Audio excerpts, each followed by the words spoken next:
Accept before it is too late. One breath is all it takes for the life we planned for later to become a life we never get to live. One day, without warning, the body will slow down, the breath will shorten, and the plans we thought we had for later may no longer belong to us. This narration follows ordinary people who keep saying they will turn inward when they are older, while gently opening a deeper question. Why do we postpone the work that could free the heart right now? We are not speaking about rare saints, monks on mountains, or people who have abandoned the world. We are speaking about mothers in kitchens, fathers coming home tired, young people scrolling late into the night, and all those who quietly promise themselves that the deeper life can wait. And yet, hidden inside that promise is a danger so common that most people never even notice it. If you find this useful, subscribe to the channel, like this video, and leave a comment. You have probably heard it many times. Maybe from someone in your family, maybe from a friend, maybe from your own mouth. When I get older, I will go to the temple. When the children grow up, I will have time to meditate. When I retire, I will live more quietly. Later, when life is less busy, I will start learning how to let go. These words sound innocent. They even sound wise. There is a kind of softness in them, a kind of hope, as if the heart is making an appointment with peace. But if we listen more carefully, we may hear something else underneath. We may hear delay. We may hear avoidance. We may hear the subtle habit of pushing the most important work of life into a future that has never promised to arrive. Many people imagine spiritual practice as something that belongs to old age, as if turning inward is only for the season when the hair has gone grey, when the body is tired, when worldly ambition has already burned itself out, as if meditation is what we do when there is nothing else left to chase, as if wisdom is an activity for those who are too weak to run after pleasure anymore. But this way of thinking is not harmless. It quietly trains the mind to believe that awakening can be postponed. It turns practice into a retirement plan. It places truth in the category of one day. And by doing that, it makes today spiritually empty. There is something deeply human in this habit. When we are young, time feels generous. The body obeys us so easily that we begin to trust it without question. We wake up and move, eat and recover, work and continue. And after enough years of this, we begin to carry an unspoken assumption that strength will remain, not forever perhaps, but long enough to wait, long enough to enjoy first and reflect later, long enough to build a life outside before looking within.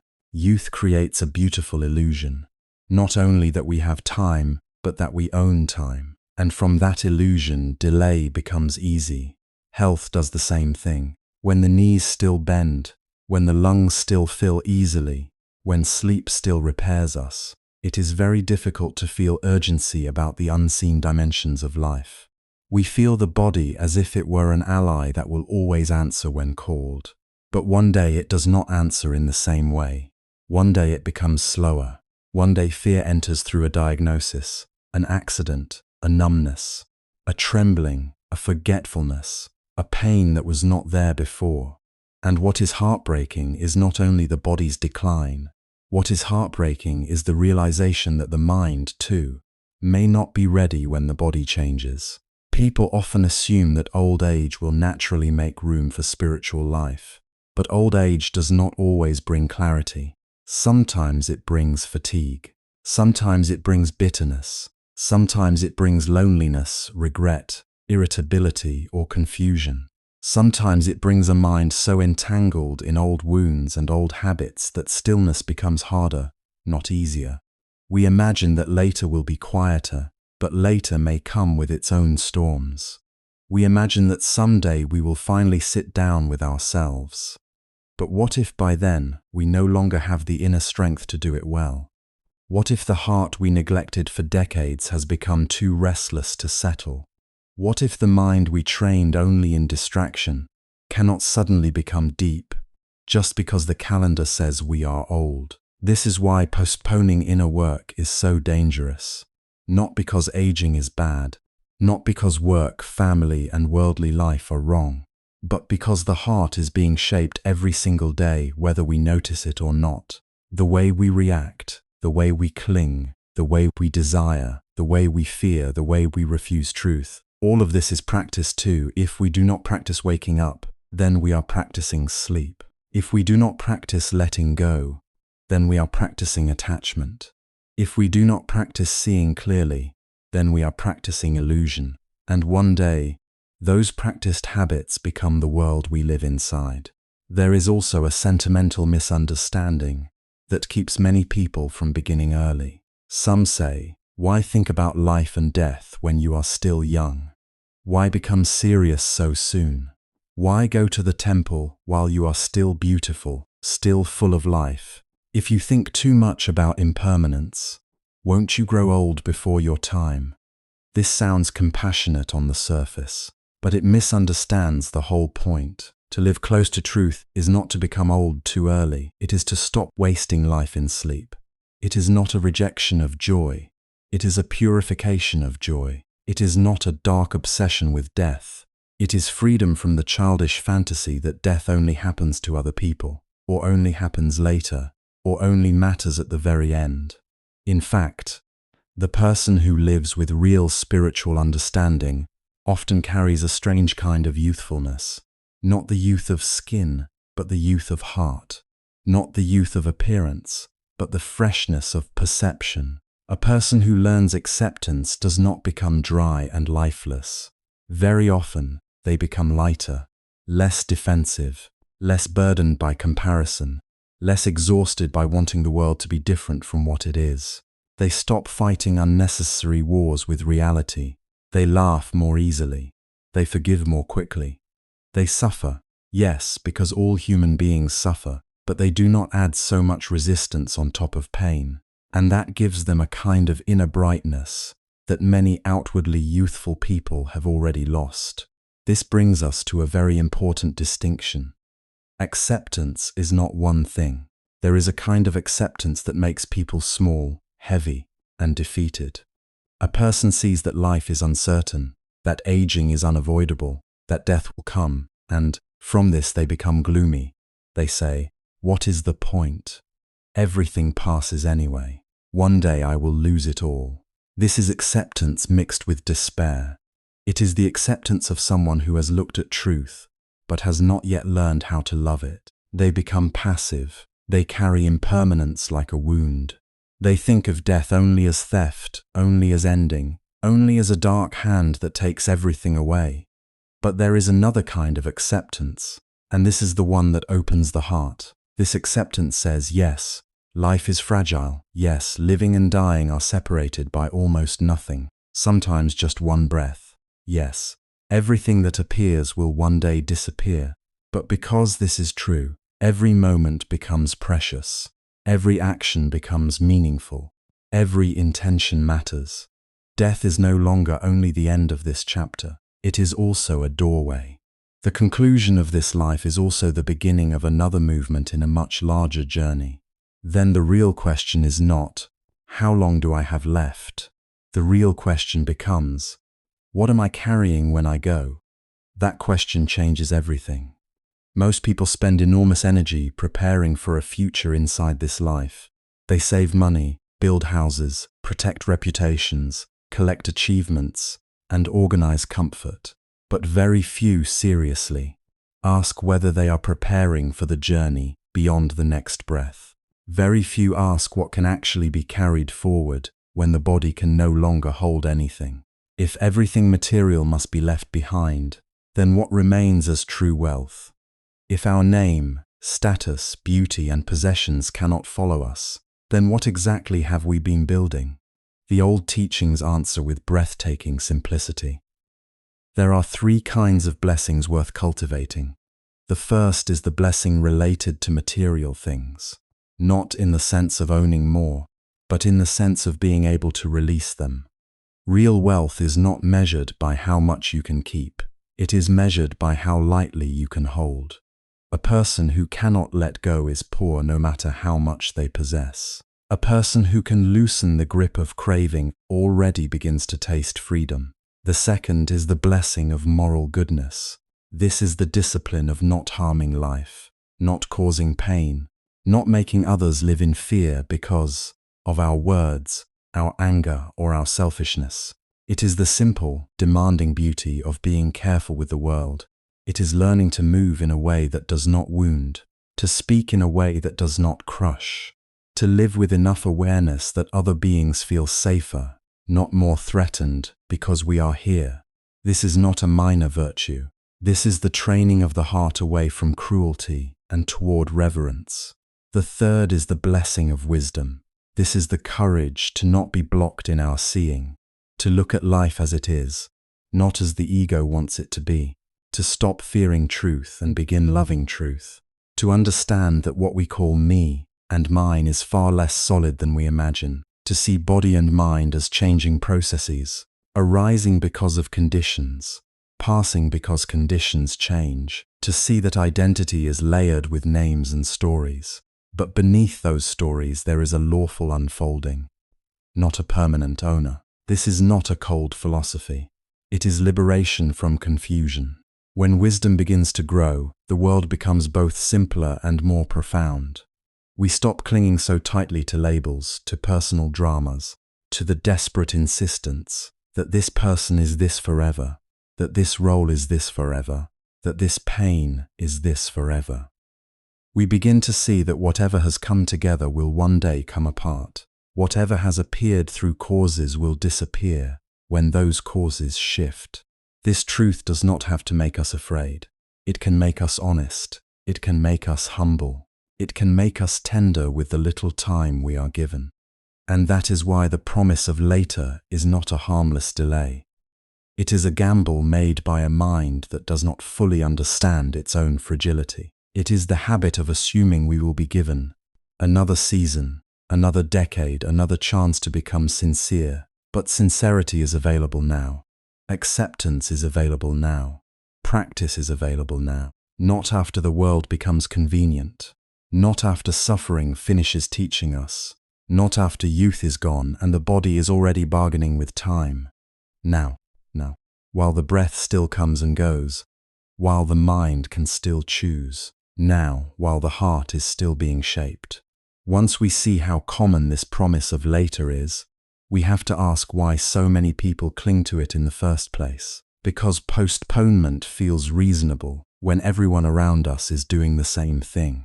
From a very young age, most people are taught a quiet division of life. Youth is for building. Youth is for chasing education, money, romance, recognition, security, achievement. Youth is for movement, ambition, proving yourself, becoming somebody. Then, somewhere, much later, after the children are grown, after the loans are paid, after the body is tired, after desire has already run in 100 directions, then maybe there will be time for silence. Then maybe there will be time for prayer, contemplation, meditation, truth. Then maybe a person says, when I am older, I will go to the temple, I will simplify, I will finally look inward. It sounds harmless, it even sounds noble. But hidden inside that sentence is a very dangerous misunderstanding. It assumes that wisdom is easier when life is almost over. It assumes that spiritual practice belongs to old age, as if inner work were some final hobby for the exhausted. It assumes that the mind, after years of distraction, attachment, comparison, resentment, and habit, will suddenly become ready for depth just because the calendar changed. But the human mind does not work that way. The habits we feed in youth do not politely step aside in old age. They deepen, they harden, they become familiar pathways. A person who spends decades running from stillness does not automatically love stillness later. A person who spends decades measuring life through status, pleasure, control, and praise does not suddenly become free of those instincts, simply because the hair turns grey. In many cases, age does not soften attachment. It reveals how strong attachment has become. And this is one of the saddest contradictions in how people speak about the inner life. They say, one day I will practice. One day I will rest in truth. One day I will learn to let go. But every day before that, one day is spent rehearsing the opposite. We rehearse craving, we rehearse distraction, we rehearse ego, we rehearse the need to be seen, the need to win, the need to hold on, the need to avoid discomfort. Then we expect peace to appear on command when we are older, as though the soul can be summoned into maturity without training. It is not that people are foolish. It is that they are frightened, conditioned, and rewarded for postponing. Society rarely says this directly, but it tells us in 1,000 subtle ways that inward reflection is less valuable than visible productivity. If you are always busy, people admire you. If your schedule is full, you look important. If you are chasing goals, accumulating, networking, expanding, reacting, performing, then you seem engaged with life.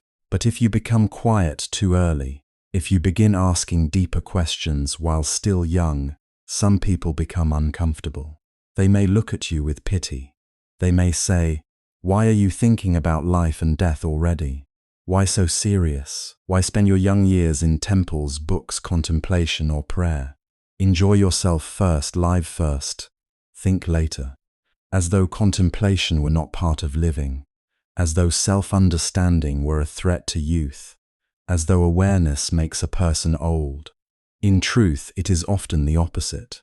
A person who lives with sincere spiritual understanding can carry an unusual freshness, not because they avoid reality, but because they stop wasting energy fighting what is real. They do not age as quickly on the inside, because they are not burning themselves alive with constant comparison, greed, bitterness, and denial. They may still face loss, they may still experience pain, but they are not in a permanent war with change. There is something light in those who learn acceptance early. There is something youthful in those who are not endlessly pretending that life must obey their preferences. Meanwhile, many people call restless living youth, when in fact it is only agitation. They call indulgence freedom, when it is often compulsion. They call avoidance normal, when it is actually fear wearing fashionable clothes. And fear is at the center of this postponement more often than people want to admit. To become still is not easy. To sit quietly, to turn inward, to stop filling every space with noise, conversation, work, entertainment, romance, ambition, or stimulation. This can feel threatening because when outer movement slows, inner material begins to rise. Old grief comes up, loneliness comes up, regret comes up, questions come up. The body's fragility comes up. The truth of impermanence comes up. Suddenly we can feel how unstable everything is, how much we cannot control, how much of our identity has been built on temporary conditions. That is why many people stay busy. Busyness is not always about necessity. Sometimes it is anesthesia.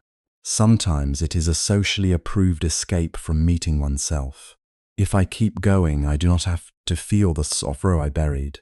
If I keep striving, I do not have to admit how empty success feels without understanding. If I keep surrounding myself with activity, I do not have to ask whether I know how to be with my own mind. If I keep postponing, I do not have to face the truth yet. Later becomes a shelter for fear. Not a real shelter, of course, only a psychological one. A sentence we repeat to avoid standing naked before reality. Later when things calm down. Later when I have more time. Later when I am less distracted. Later when I am older. Later it's when suffering forces me. Later when I retire. Later when the children are grown. Later when I have lived enough to take these things seriously. But life does not arrange itself around our avoidance. It keeps moving. The body keeps changing. The mind keeps taking shape. And every year that passes while we delay practice is not neutral. It is not empty time. We are becoming something through that delay. We are training ourselves in a direction, even when we think we are simply waiting. This is why the idea of practicing only in old age carries another hidden illusion. That old age will bring not only time, but also psychological readiness. Yet many people reach later life carrying more fear than before, not less.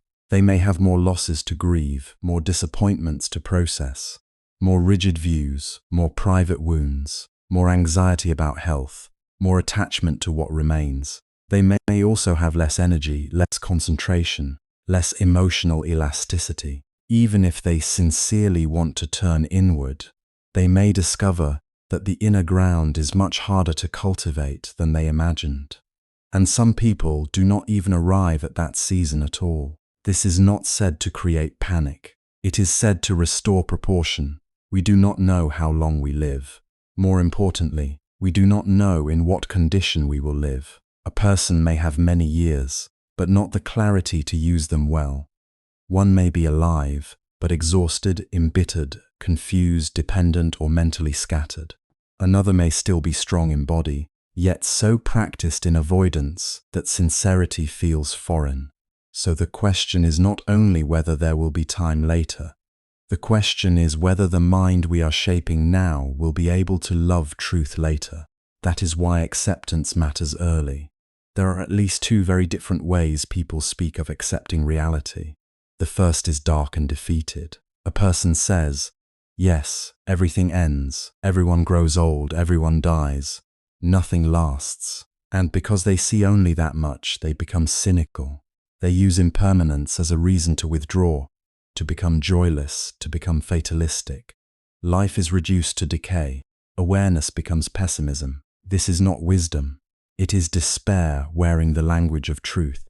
But there is another kind of acceptance, and it is alive. It sees the same reality, but with a clearer heart. Yes, life is fragile. Yes, death may be only one breath away. Yes, all forms pass. But precisely because this is true, each moment becomes more precious, not less. Each action becomes more meaningful. Practice becomes urgent in a beautiful way.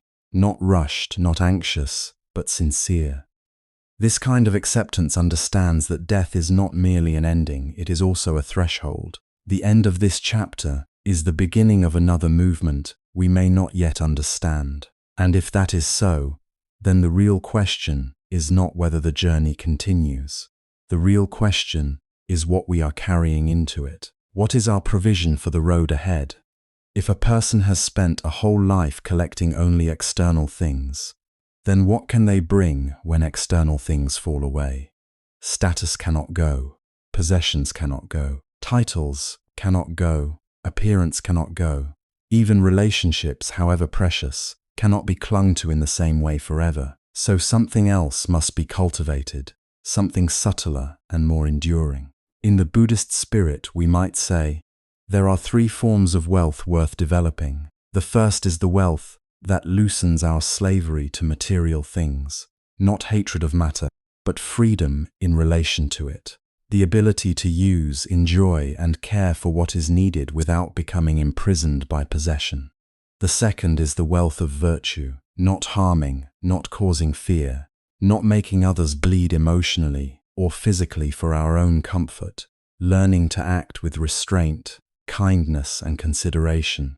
And the third is the wealth of wisdom, the refusal to live under the cover of delusion, the courage to see life as it is, not as the ego demands it to be. This wisdom does not cling so tightly to names and identities. It begins to see that what we call a person is not a solid, permanent entity at all, but a changing process of mind and body, name and form, conditions meeting conditions. What appears has causes, what is born will pass, what gathers will disperse. To see this clearly is not cold, it is liberating. It cuts through the fever dream that says this is mine forever, this is me forever. This must remain as I wish. And maybe that is another reason people postpone, because they sense somewhere inside that true practice is not decorative. It is not merely adding a peaceful hobby to an already unquestioned life. It asks for honesty. It asks us to surrender cherished illusions. It asks us to notice how much of our suffering comes from wanting reality to be different from what it is. It asks us to release the fantasy of permanence in a world built from conditions that can feel like a kind of death before death. The death of false certainty, false control, false identity. And so people delay, they keep the inner life at a respectful distance.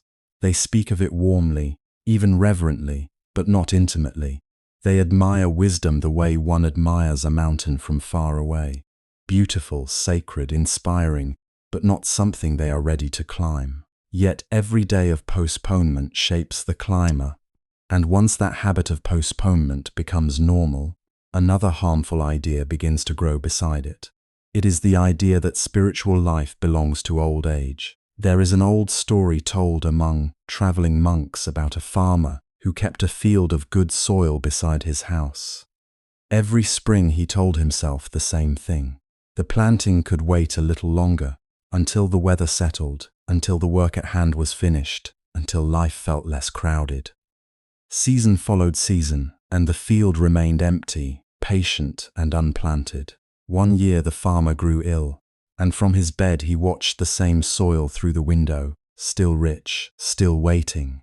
But his hands no longer strong enough to hold a hoe. The field had not changed, he had. What could once have been sown freely had quietly become something he could only regret. You have probably heard it before, maybe from a parent, an aunt, a friend, or even from a voice inside your own mind. Later, when life settles down, I will practice.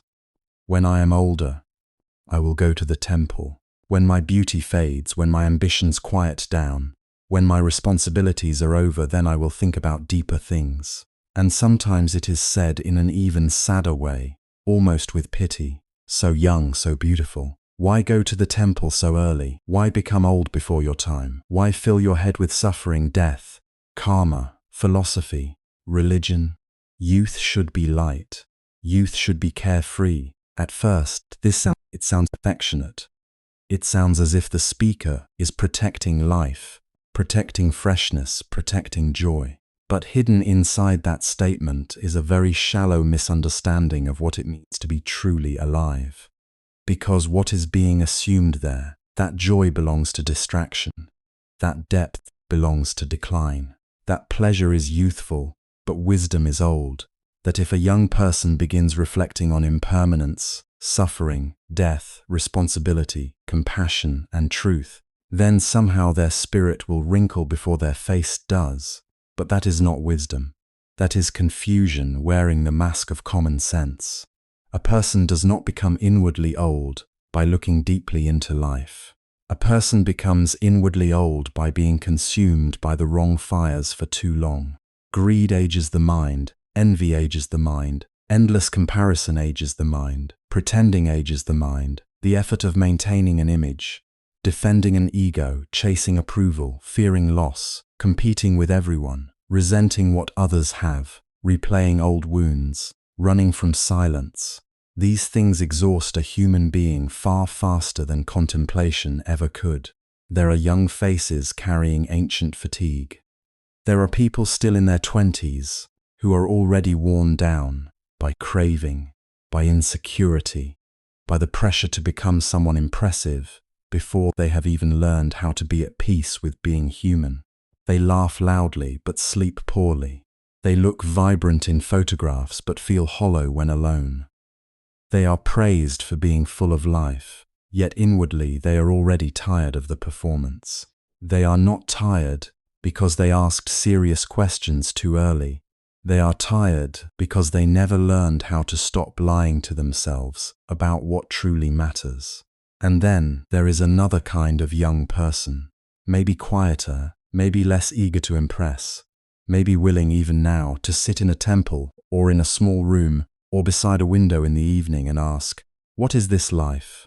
What am I clinging to? Why do I suffer this way?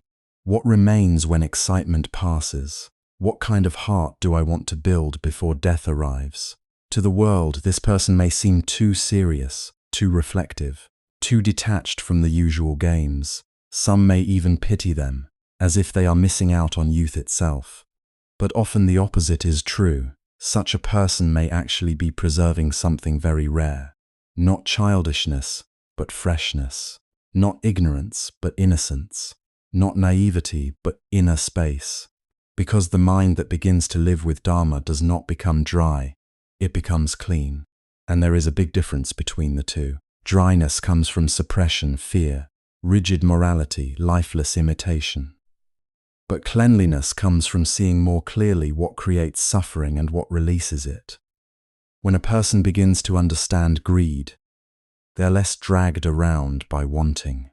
When they begin to understand anger, they are less possessed by injury. When they begin to understand impermanence, they stop demanding that everything stay the same just to comfort them. When they begin to understand cause and effect, they become more careful with speech, more gentle in action, more honest in intention. How is that aging the spirit? If anything, it is removing weight the spirit was never meant to carry. Many people think staying young means staying entertained. They confuse stimulation with vitality. They think a busy social life, endless novelty, and constant consumption are signs of aliveness. But overstimulation is not the same thing as joy. Noise is not the same thing as wonder. And indulgence is not the same thing as freedom. Sometimes what people call living fully is only running continuously, so they never have to feel the trembling underneath. A person can spend years trying to remain young by refusing depth, refusing silence, refusing the sight of pain, decay, limitation, and death. But denial does not preserve youth. It only preserves immaturity. And immaturity has a hidden cost. It leaves the heart fragile. It makes the mind easy to break when life finally refuses to obey. Because life will refuse. Beauty changes. Relationships change. Health changes. Plans collapse. People leave. Bodies weaken. Death does not ask whether we have reached the age we thought was suitable for spiritual practice. That is why waiting is so dangerous. Not only because we do not know how long we will live, but because we do not know whether later we will still have the inner conditions to practice. Many people imagine old age as a peaceful season of reflection, but old age can also bring bitterness, rigidity, loneliness, confusion, regret, illness, fear, exhaustion. If the mind has spent decades feeding on agitation, then aging does not automatically turn it wise. It may only turn its habits heavier. So when someone says, "I'll practice when I'm older," what they often mean without realizing it is, "I will spend my strongest years strengthening the very patterns I hope to escape later." And that is tragic. If, while young and capable, you can begin learning how to let go, why wait until letting go is forced upon you? If while your mind is still flexible, you can begin seeing through illusion, why postpone until your habits harden into identity? If while your heart still has energy, you can begin cultivating compassion, why reserve kindness for the end of life as if wisdom were a retirement plan? No, the path is not a shelter for defeated people. It is nourishment for the awake, and it does not make a person older than their years. In a profound sense, it keeps them from aging in the ugliest ways. The person rooted in Dharma carries less unnecessary fear. They begin to fear truth less, because they are slowly learning to face it. They carry less resentment, because they understand that clinging to hurt poisons the one who clings. They carry less vanity, because they see how unstable praise and blame really are. They carry less self-deception, because practice keeps bringing them back to what is real. Not what is flattering. They may still suffer, of course. They may still cry, still grieve, still struggle, but suffering does not ferment inside them in the same way. It moves, it teaches, it softens, it humbles, it passes. That passing is part of freshness. A mind remains young, not because it has never seen sorrow, but because it has not become stale with resistance. It has not hardened into complaint. It has not built its whole identity around what should have been.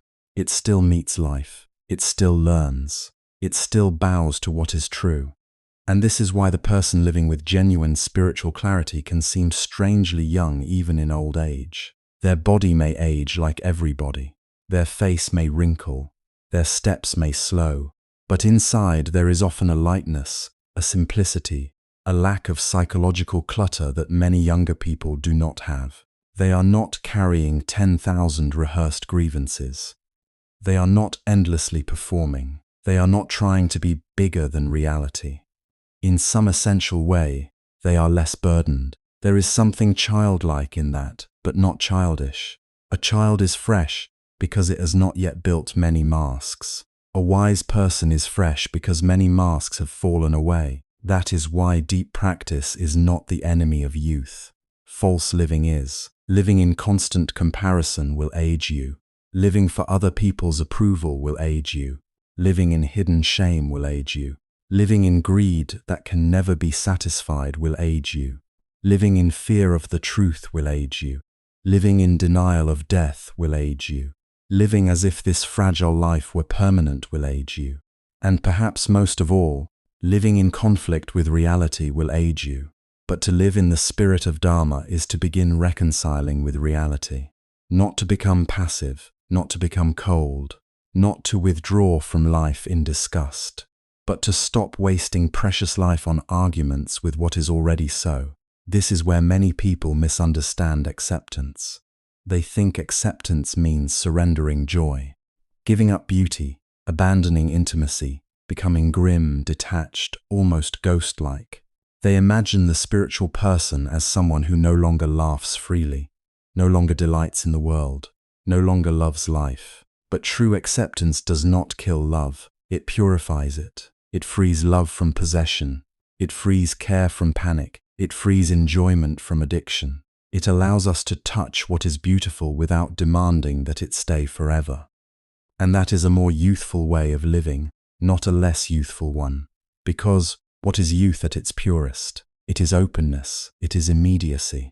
It is the ability to meet a moment before it gets buried under calculation and cynicism. Spiritual clarity restores some of that. It does not drag us prematurely into the grave. It brings us out of the half-dead state of craving and confusion. It returns us to directness, to tenderness, to wonder without intoxication, to seriousness without heaviness. A person who lives this way does not become less alive. They become less divided, and division is exhausting. To pretend strength when you are afraid, to pretend happiness when you are empty, to pretend permanence in a world of loss, to pretend control in a life held together by conditions. This splitting of the self from the truth consumes enormous energy. No wonder so many people grow inwardly tired while trying to appear outwardly young. The Dharma offers another possibility, it says. Stop decorating the prison and look at the bars. Stop bargaining with impermanence and learn from it. Stop worshipping the image and care for the mind. Stop postponing wisdom as if life owes you a later season. Begin now. Begin while your laughter is still bright. Begin while your body is still strong. Begin while your attachments are still visible enough to study. Begin while your wounds are still teaching you where you cling.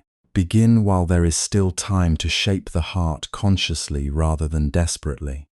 Because the one who walks this path sincerely does not become prematurely old.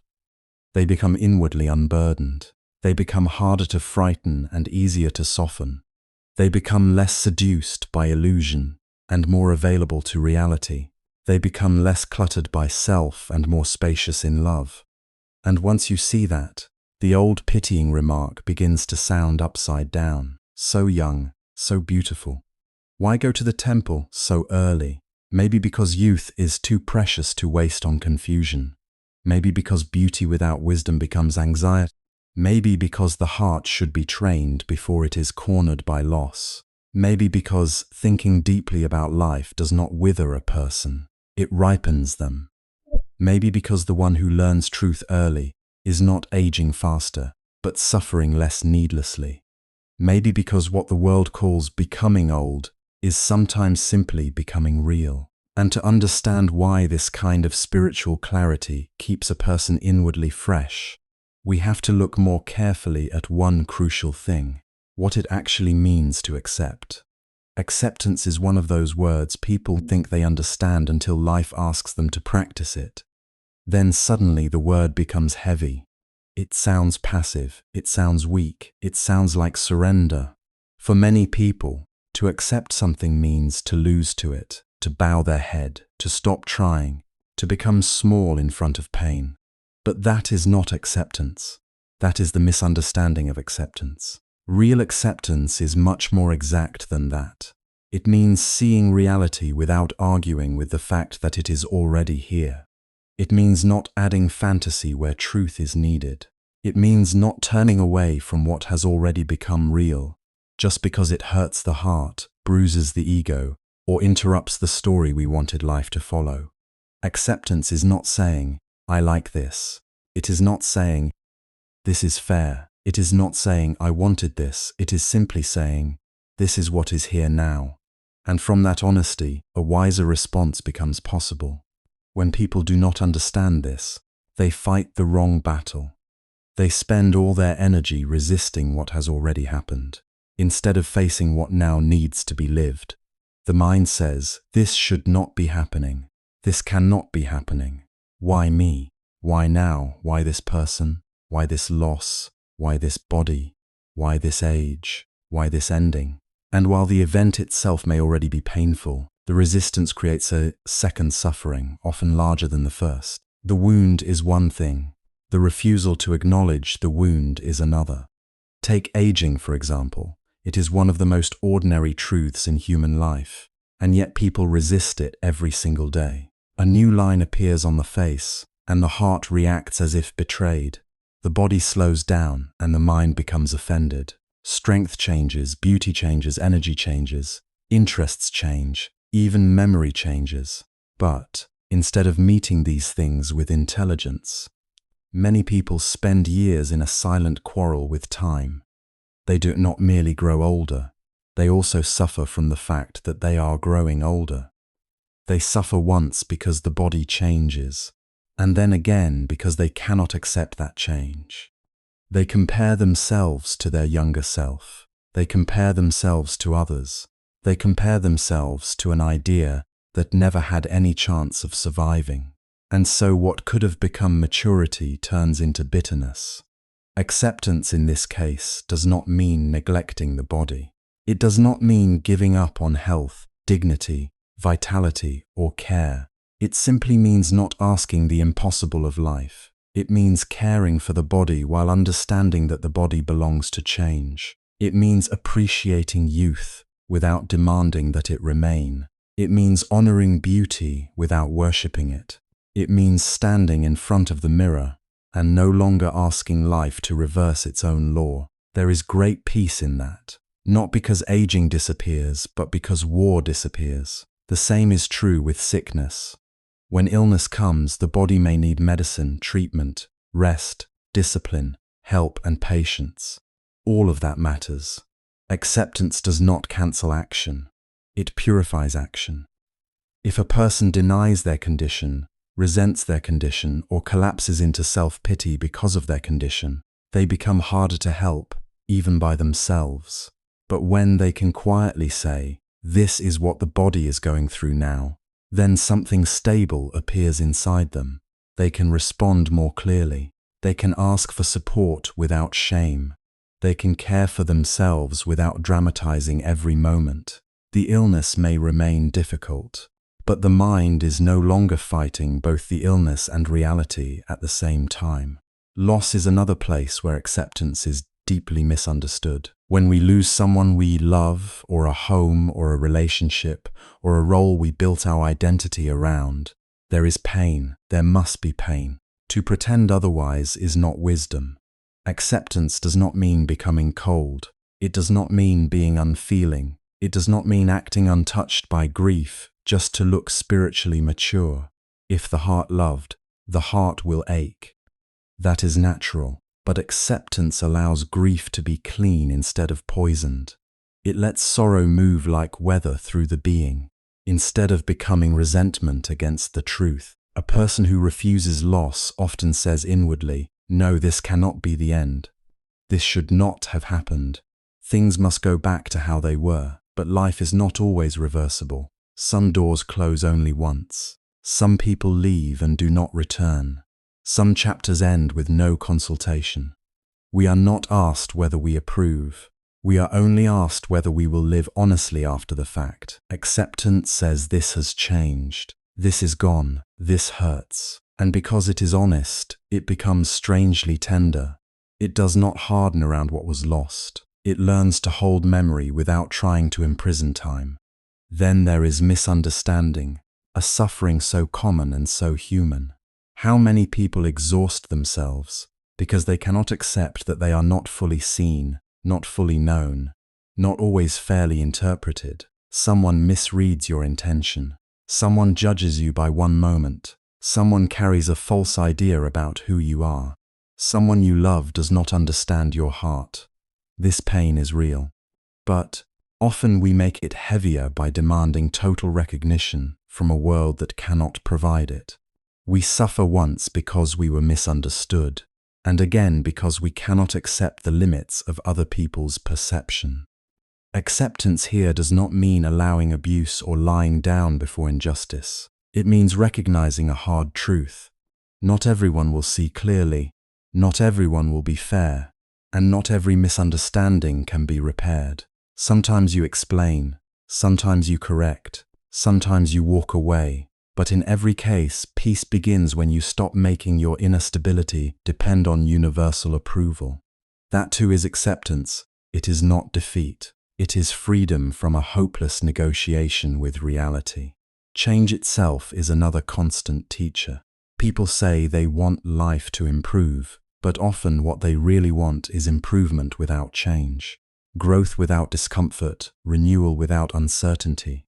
But life does not work that way. Relationships change, work changes, families change, beliefs change, society changes, our own desires change.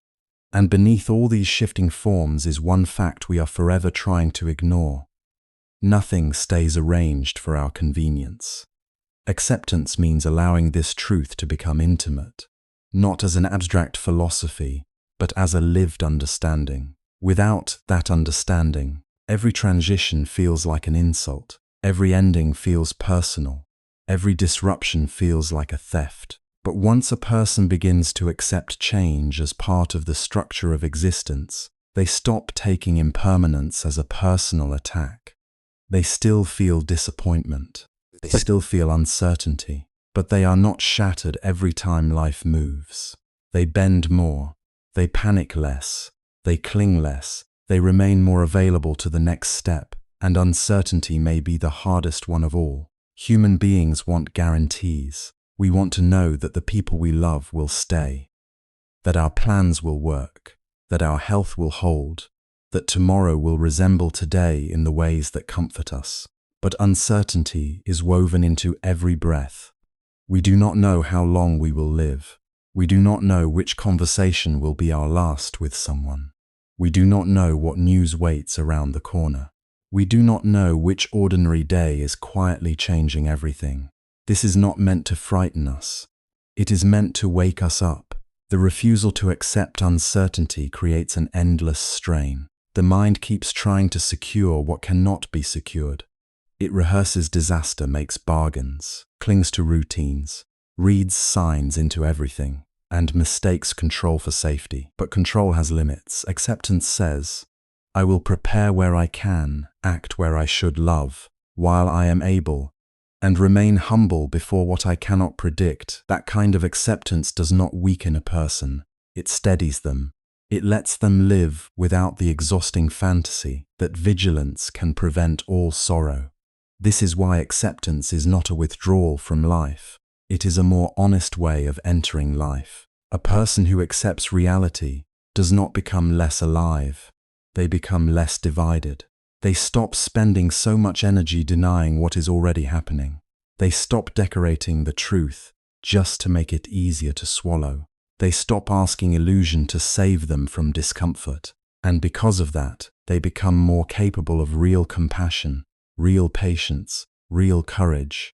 You can always tell the difference between resignation and acceptance by the quality of energy inside it.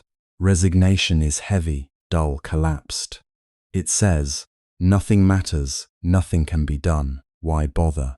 Acceptance is clear. It may be sad, but it is not lifeless. It may be humbled, but it is not broken. It says this is true, and now let me meet it properly. Resignation closes the heart, acceptance opens the eyes. Resignation abandons responsibility.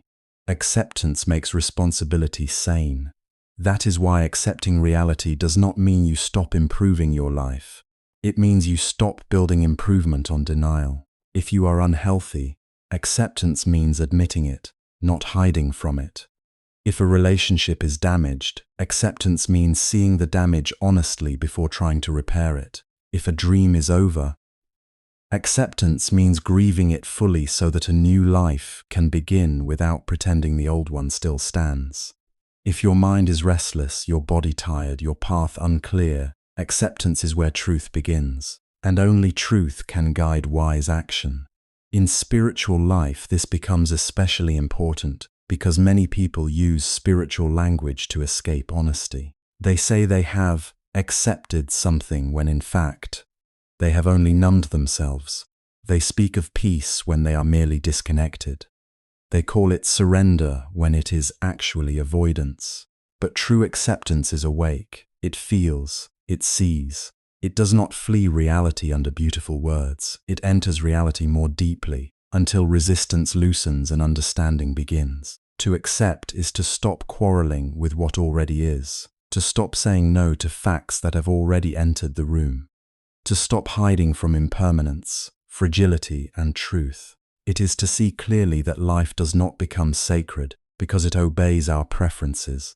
It is sacred even in change, even in loss, even in uncertainty, because it is real. And if we cannot love reality at least enough to face it, then we will spend our years serving fantasy and calling it hope. So acceptance is not defeat. It is not the end of effort. It is not passivity. It is not weakness. It is the courage to remain undefended in front of truth. It is the maturity to let life be what it is, before trying to decide what to do with it. It is the refusal to multiply pain through denial. It is the beginning of inner honesty. And without that honesty, no wisdom can stand on solid ground.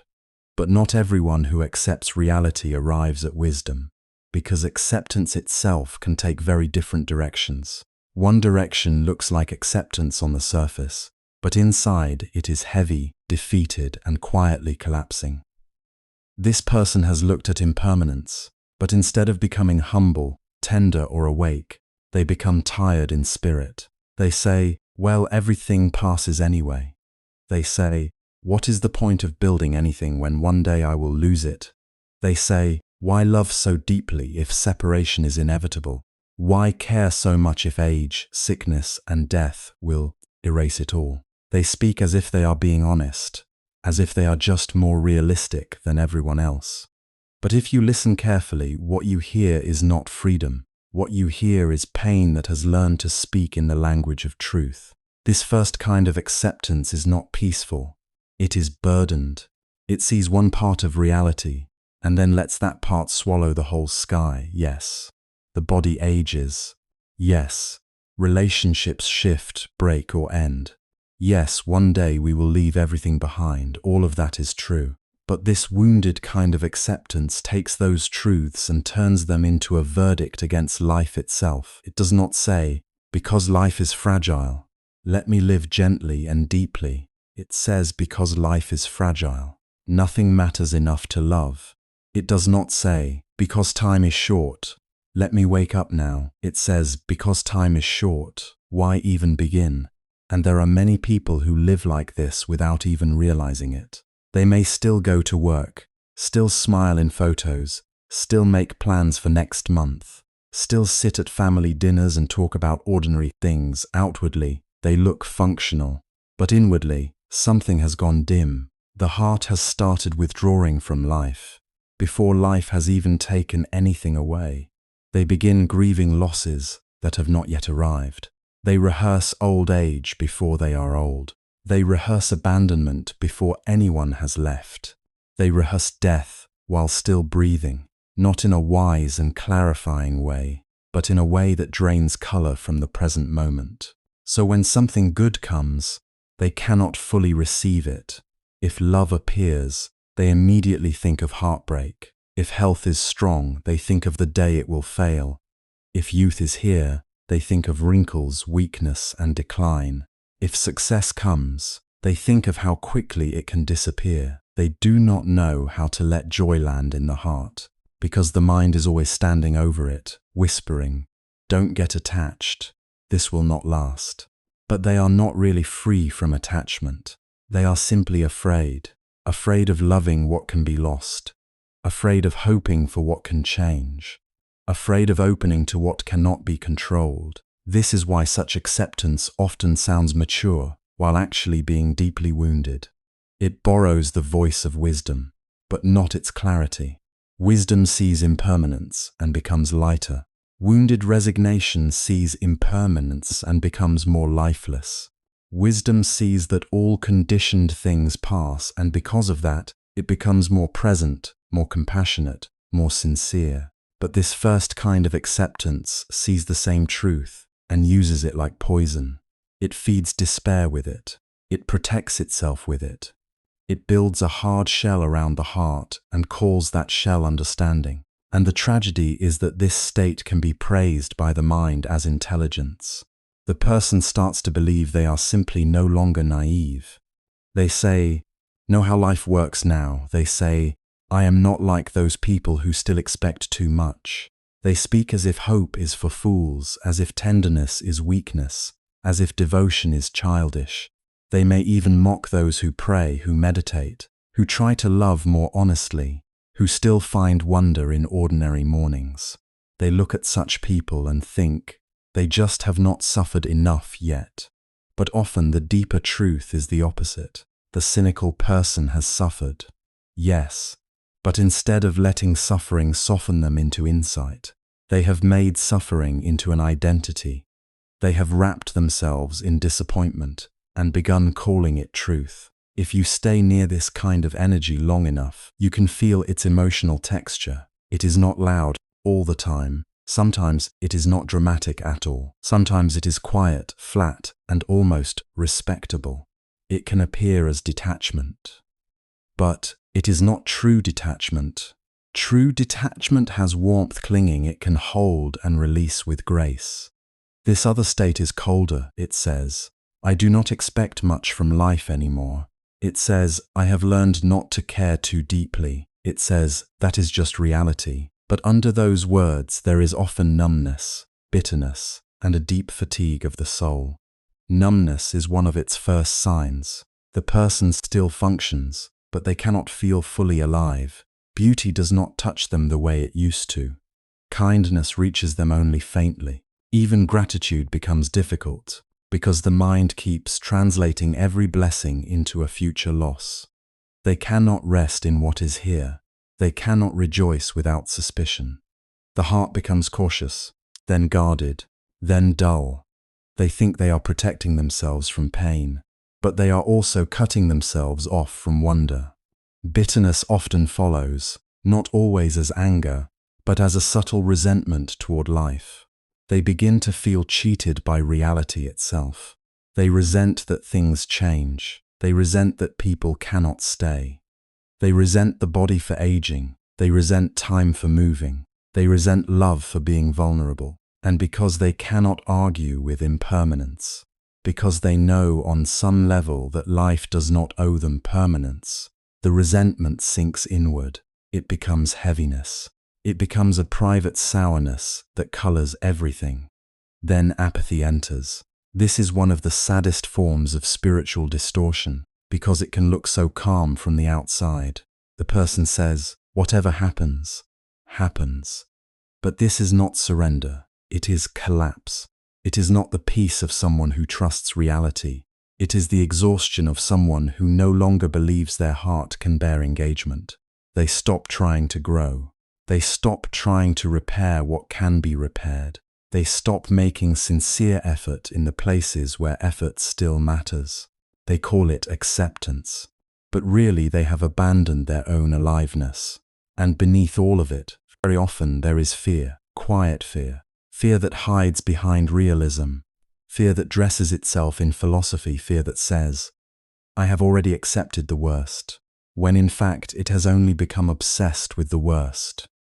There is a difference between acknowledging death and living under the shadow of death every second in a way that paralyzes the heart. There is a difference between understanding that all meetings end and making that fact so central that you are unable to truly meet anyone now. This person may talk often about old age, decline, and death as though repetition itself proves wisdom. They may say, in the end we all leave empty-handed. In the end all this disappears. And yes, that is true. But notice what happens inside them as they say it. Are they becoming more generous, more patient, more forgiving, more awake? Or are they becoming heavier, darker, and less able to participate in life with an open heart? Truth that leads to freedom has a different fragrance. Even when it is sobering, it clears the air. It does not suffocate the soul. To keep staring at impermanence and conclude that nothing is worth loving is not wisdom. It is a wound speaking. To keep thinking of death and conclude that effort is meaningless is not insight. It is despair using spiritual language to say, since I cannot keep anything, I should not care, is not liberation from attachment. It is attachment turned inside out. It is the ego grieving the fact that it cannot own the world, and then pretending that its grief is philosophical depth. Real seeing does not make the heart smaller, it makes it truer. It does not drain meaning from the present. It reveals meaning in the present, precisely because the present is brief. But this first kind of acceptance cannot feel that yet. It sees the briefness of life and mistakes it for emptiness in the dead sense, rather than emptiness in the liberating sense. It thinks, if it will end, it has no value. It does not yet understand that some things are precious because they end. A sunset is moving because it fades. A human voice is sacred because it trembles, changes, disappears. This very breath matters because it is not guaranteed. When acceptance becomes bitter, life starts to feel like a long process of losing. Every joy comes with a warning label. Every bond comes with imagined grief. Every stage of life is overshadowed by the next stage that will take it away. Youth is poisoned by thoughts of old age. Health is poisoned by fear of sickness. Relationship is poisoned by anticipation of separation. The mind no longer lives in reality. It lives in projected endings. And when projected endings dominate consciousness, the person is no longer actually accepting life. They are resisting it by refusing to let it be beautiful while it is here. So this first category of acceptance is not the fruit of deep practice. It is what happens when someone sees one side of the Dharma and misses its heart. They see impermanence, but not liberation. They see death, but not awakening. They see loss, but not the possibility of loving without possession. They see the crumbling of forms, but not the freedom that comes when we stop demanding that forms save us. And yet this state should not be judged harshly, because many sincere people pass through it.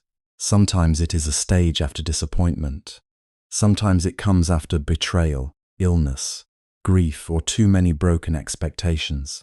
Sometimes a person becomes pessimistic, not because they are shallow, but because they are exhausted.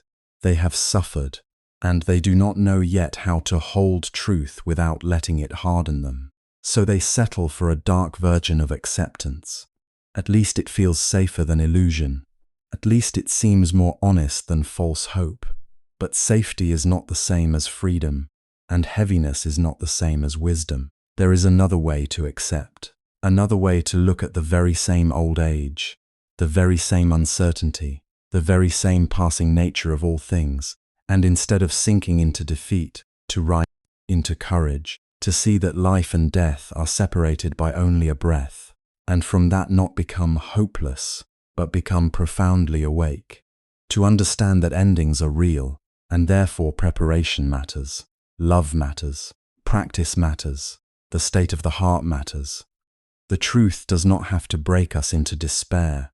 The same truth, held rightly, can break open the shell of ignorance instead, and that is where acceptance stops being bitter and begins to become luminous. And this brighter kind of acceptance begins in a place that is very simple, but very hard for the human mind to stay with. It begins with the quiet understanding that life and death are not far apart. They are not separated by decades, by retirement, by old age, by a final ceremony, by some dramatic warning that gives us time to prepare. They are separated by almost nothing. One breath, one pause in the chest, one turning of the body, one fragile thread thinner than thought itself, we say, there is still time, as if time had signed a contract with us. We speak about tomorrow with so much confidence, and yet none of us has ever held tomorrow in our hands. We only imagine it, we project ourselves into it, we decorate it with plans, but the truth is much more delicate than our plans. A person can be laughing at noon and gone by nightfall.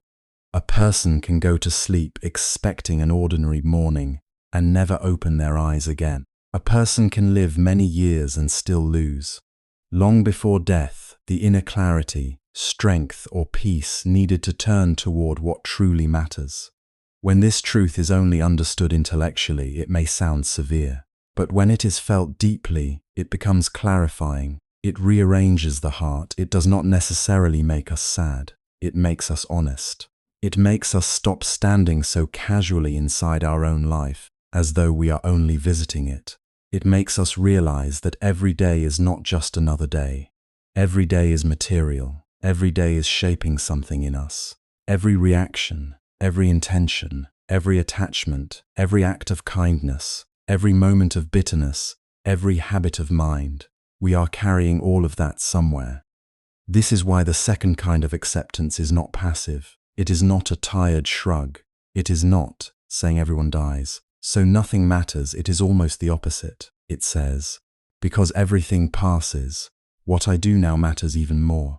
Because my time is uncertain, I should not waste it in ways that leave my heart poorer. Because this life can change in an instant, I should not spend my days polishing what will not stay and neglecting what may be the only thing that truly goes with me. Once a person really feels that life and death are this close, something begins to fall away naturally. Vanity loses some of its glamour. Delay becomes harder to justify. Petty resentment starts to look embarrassing. The need to win every small argument, to defend every wound, to prove oneself in every room, to hold grudges like treasures. These things begin to feel strangely heavy. Not because someone forced morality upon us, but because we finally see the cost of carrying so much poison in such a short and uncertain life. Think about how much of our energy gets consumed by things that will not matter even a little. When the breath becomes thin, we spend precious hours being offended by someone's tone. We replay old conversations and imagine better comebacks. We compare our lives with the lives of others. We worry about being admired, noticed, validated, remembered in a certain way. We cling to identity so tightly that even the smallest challenge to them can disturb our peace for days. And all the while, life is moving. The body is changing. The mind is aging. Conditions are shifting. The doorway is always there, whether we look at it or not. The higher form of acceptance does not make us reject the world. It makes us hold it more gently. It teaches us how to participate without being intoxicated. It lets us enjoy beauty without demanding permanence from it. It lets us love people without pretending we can keep them forever. It lets us work, serve, create, care, and belong. But with a little more humility, with a little more tenderness, because we know how breakable everything is. A person who sees this clearly often becomes softer, not harder. Many people imagine that deep spiritual reflection makes someone old before their time, as if thinking about impermanence steals the freshness from life. But often the opposite is true. The person who lives close to truth may become inwardly younger.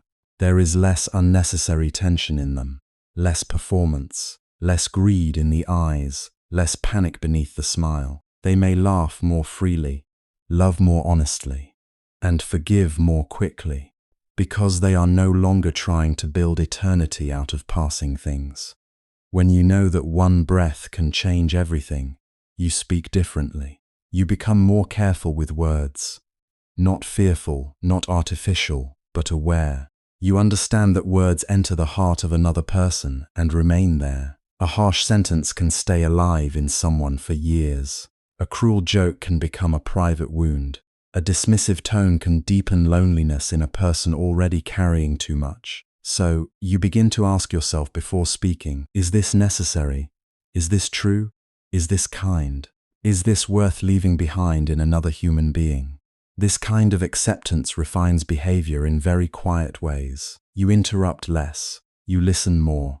You become slower to humiliate, slower to judge, slower to speak from irritation as if irritation were wisdom. You realize that every person you meet is also walking on the same fragile bridge between birth and death.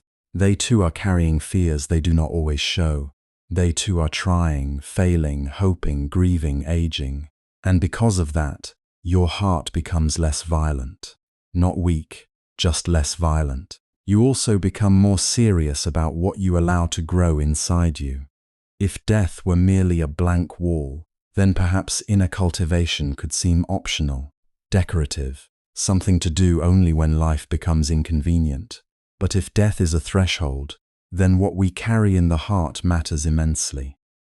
Then our habits of mind are not small things. Our capacity for honesty, compassion, restraint, and wisdom is not abstract philosophy. It is preparation. And preparation here does not mean fearfully packing for some cosmic exam. It means living in such a way that if the call came sooner than expected, there would be less regret in the spirit. It means not postponing your deepest work until your body is weak, your memory is fading, or your emotional life has become too tangled to untie. It means beginning now to put the heart in order, to loosen greed, to reduce cruelty, to stop feeding delusion, to become someone who can meet change without collapsing into panic or bitterness. This is why acceptance, in its mature form, gives rise to love. Not sentimental love, not possessive love, but careful love. You become more attentive to your parents while they are still here, more patient with your children while they are still listening, more grateful to a friend before distance or misunderstanding closes the space. More willing to say the kind word now, offer the apology now, express the appreciation now, because you no longer assume there will be a better moment later. Later is one of the most dangerous fantasies the mind creates. And this same insight can also change the way we relate to ourselves. Many people carry old shame, as though they must be punished forever for who they once were. But if life is so brief and so uncertain, then there is also urgency in healing. There is urgency in waking up from self-hatred, urgency in becoming sincere, urgency in using this human life for something more meaningful than endless inner warfare. Acceptance does not say, I am perfect as I am, so I need not change. It says, this is where I am, and because time is precious, I should change wisely, humbly, and now. To understand death as a threshold, rather than a simple ending, is to feel the moral weight of the present moment in a new way. We often hear people talk about the end, as if everything meaningful happens only before it. But what if what we call an end is only the end of this visible arrangement? The end of this name, this face, this role, this chapter? What if the deeper question is not whether something continues in a way our ordinary senses can confirm, but whether we are ready for whatever continuity our actions, intentions, and consciousness are already shaping? Then life stops being casual. Not joyless, not rigid, but sincere. You begin to understand that the heart is always rehearsing for its next moment every day. It practices being what it will become easier and easier to be. If you practice anger, anger becomes near. If you practice deception, deception becomes natural. If you practice kindness, patience, truthfulness, and clear seeing, then these too become near. They become available under pressure. They become part of your way of being, not just your ideals. This is why the awakened form of acceptance brings dignity into ordinary living. Washing dishes can matter. Driving in traffic can matter. A disagreement at home can matter. A moment of temptation, envy, irritation, or generosity can matter. Because these are not random scraps of time. These are the places where the heart reveals its training.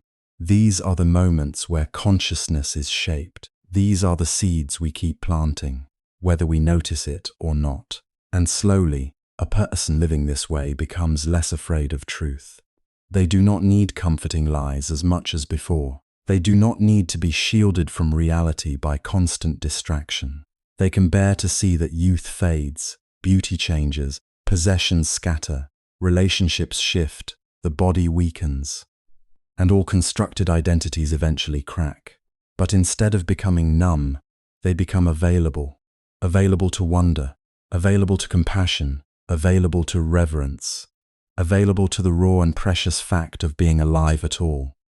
This is the strange grace of true acceptance. It does not reduce life, it intensifies it. Colors become more vivid because they will not last. Voices become more precious because they can disappear. Ordinary evenings become sacred because they are unrepeatable. Even sorrow becomes more honest, because we no longer ask life to be something it never promised to be. We stop demanding permanence from the impermanent, and in that release, love becomes cleaner. So the second kind of acceptance is not gloomy at all. It is clear, brave, and alive. It looks directly at fragility and does not look away. It knows that death may be near, and therefore chooses not panic but preparation, not denial but depth, not cynicism but care. It understands that the point is not to become obsessed with dying, but to become responsible for living, responsible for what we say, responsible for what we do, responsible for what we repeatedly allow to inhabit the heart. And once this is seen, another question rises on its own, impossible to ignore. If death is a threshold rather than a blank wall, then the next question becomes unavoidable. What are we bringing with us? It is such a simple question, and yet most people spend almost their whole life avoiding it. We prepare for school, for work, for marriage, for retirement, for illness, even for holidays. We pack carefully for a trip that lasts 3 days. We check the weather, count the shirts, bring medicine, charge the phone, print the ticket. But for the one journey that no one can cancel, no one can postpone forever, and no one can negotiate with, we often prepare the least. We speak about it only in whispers, or we push it to the corner of old age as if time had signed a contract with us. But the road does not ask our opinion. It opens when it opens, and when that moment comes, something very humbling is revealed. We cannot carry our house in our hands. We cannot bring our bank account in our pocket. We cannot take our reputation folded neatly in a suitcase. We cannot hold on to our beauty, our social name, our titles, our cleverness in worldly matters, the applause of others, the image we spent years building. All of these things matter so much to us while we are here, and yet at that edge, they fall away with a frightening quietness. The body weakens, the voice changes, the people around us may still call us by our honored name, but inwardly something already knows, that name is not coming with me. So then what remains?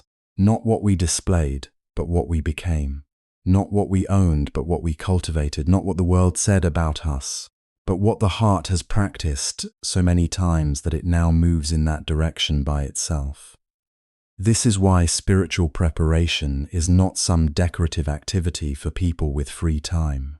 It is not a hobby for after retirement. It is not a cultural accessory, not a costume, not a performance done for family photographs, not a ritual we stack up hoping to bribe the universe.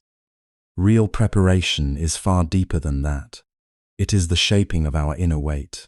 It is the training of what the mind loves, what it fears, what it reaches for when everything familiar begins to disappear. A person can spend years appearing religious and still remain unprepared. Another person may live quietly without display, yet be steadily gathering what truly matters. Because the issue is not how spiritual we look. The issue is what has been formed inside us. When pain comes, what comes out? When loss comes, what direction does the mind take?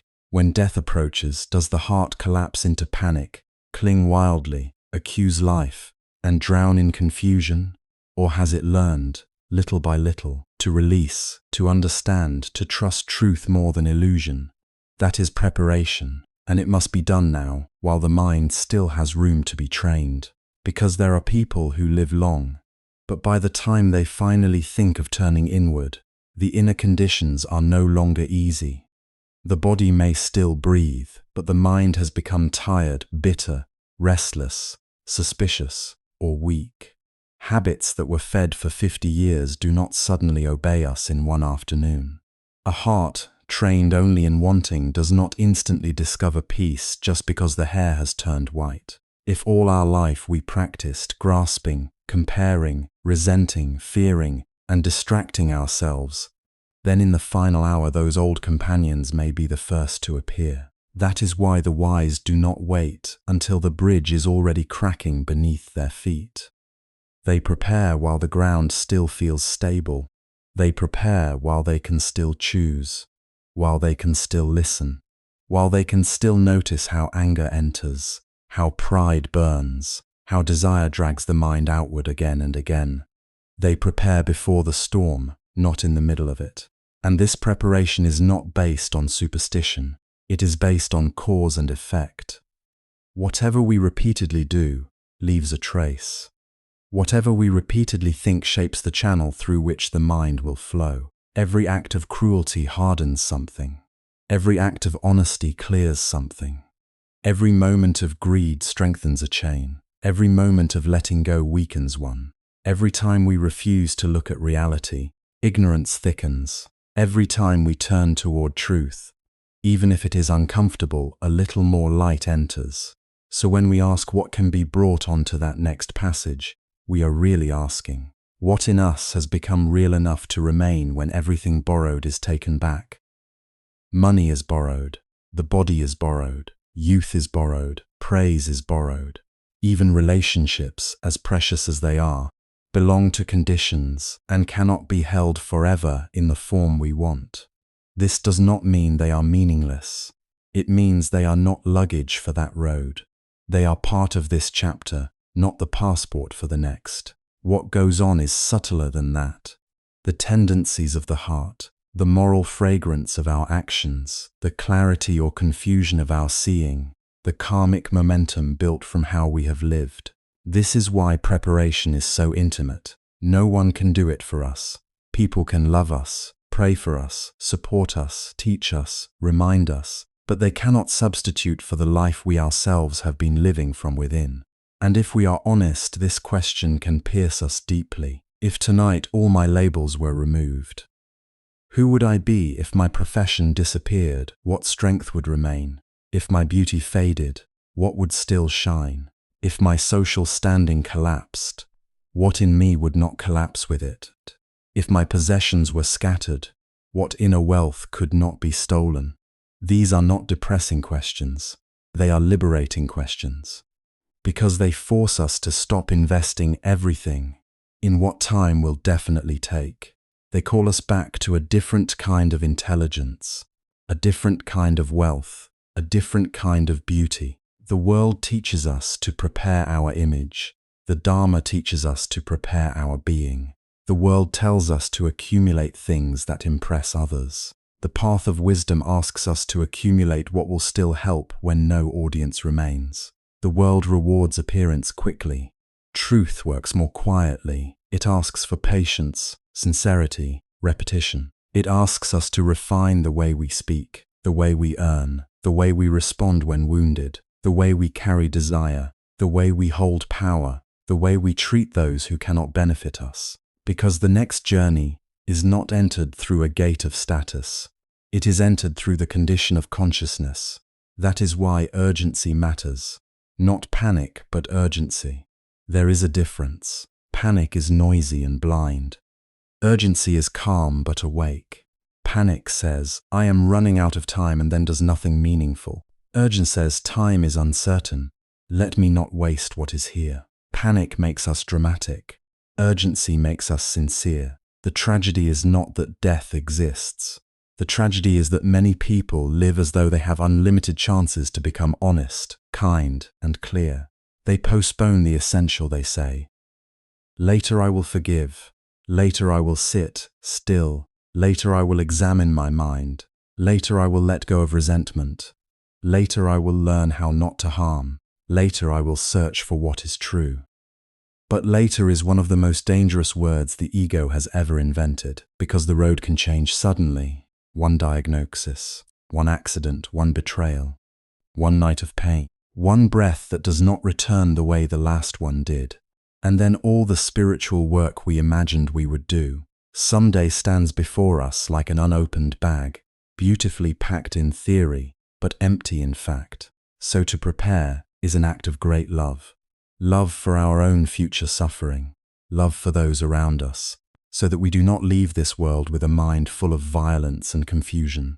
Love for truth itself. It is the understanding that one day all outer supports will loosen, and if we have not built anything inwardly, we will feel terribly poor at the exact moment we most need real wealth. This is why inner practice matters even in ordinary days, in the middle of traffic, in famulation, in temptation, in loneliness, in success, in boredom.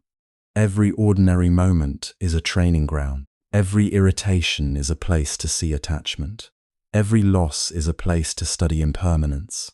Every encounter is a chance either to deepen selfishness or deepen compassion. We are always packing, whether we realize it or not. Every day we place something into the invisible bag we will one day carry onward. So the real question is not whether we are preparing. The real question is what we are preparing with. Are we filling that bag with cravings that can never be satisfied? With regrets that came from carelessness? With habits of blame? With a mind that only knows how to chase pleasure and flee discomfort? Or are we gathering steadiness, restraint, kindness, honesty, and insight? Are we becoming lighter or heavier, clearer or more tangled, more available to truth or more defended against it? A wise person understands this before the final hour. They do not wait until they are dragged by fear to become serious. They become serious while still laughing, still working, still loving, still participating in life. They prepare in the middle of living, not by escaping life, but by seeing through its unstable surfaces. They may still own things, but things do not own them. They may still have a name, a role, a face in society, but they do not mistake these for their deepest identity. They know all of that is temporary clothing, and because they know this, they live with a certain tenderness, less arrogance, less intoxication, less delay. They become careful with karma, careful with speech, careful with intention, not because they are afraid in a superstitious way, but because they understand consequence. They understand direction. They understand that the mind does not become noble by accident. In this teaching, that preparation can be gathered into 3 forms of blessing that support the whole path. They are not abstract ornaments. They are provisions for the journey. They are the kind of wealth that does not burn, does not rot, does not disappear when the body weakens. If these are present, then even when the outer world falls away, something essential remains upright. And if these are absent, then even a life full of worldly success may still leave a person inwardly unready. The first is the blessing related to material things, not in the sense of possessing more, but in the ability to loosen our grip. The second is the blessing of moral goodness, the fragrance of a life that does not injure. And the third is the blessing of wisdom, the courage to see reality as it is, and not hide behind comforting illusions. Together, these become the provisions of one who does not wait for the final moment to begin preparing for the road ahead. And this first blessing is often misunderstood. When people hear the words material merit, they immediately imagine money, property, comfort, or some kind of visible prosperity. They think it means being blessed with many things. But that is not the point at all. Material merit is not measured by how much passes through your hands.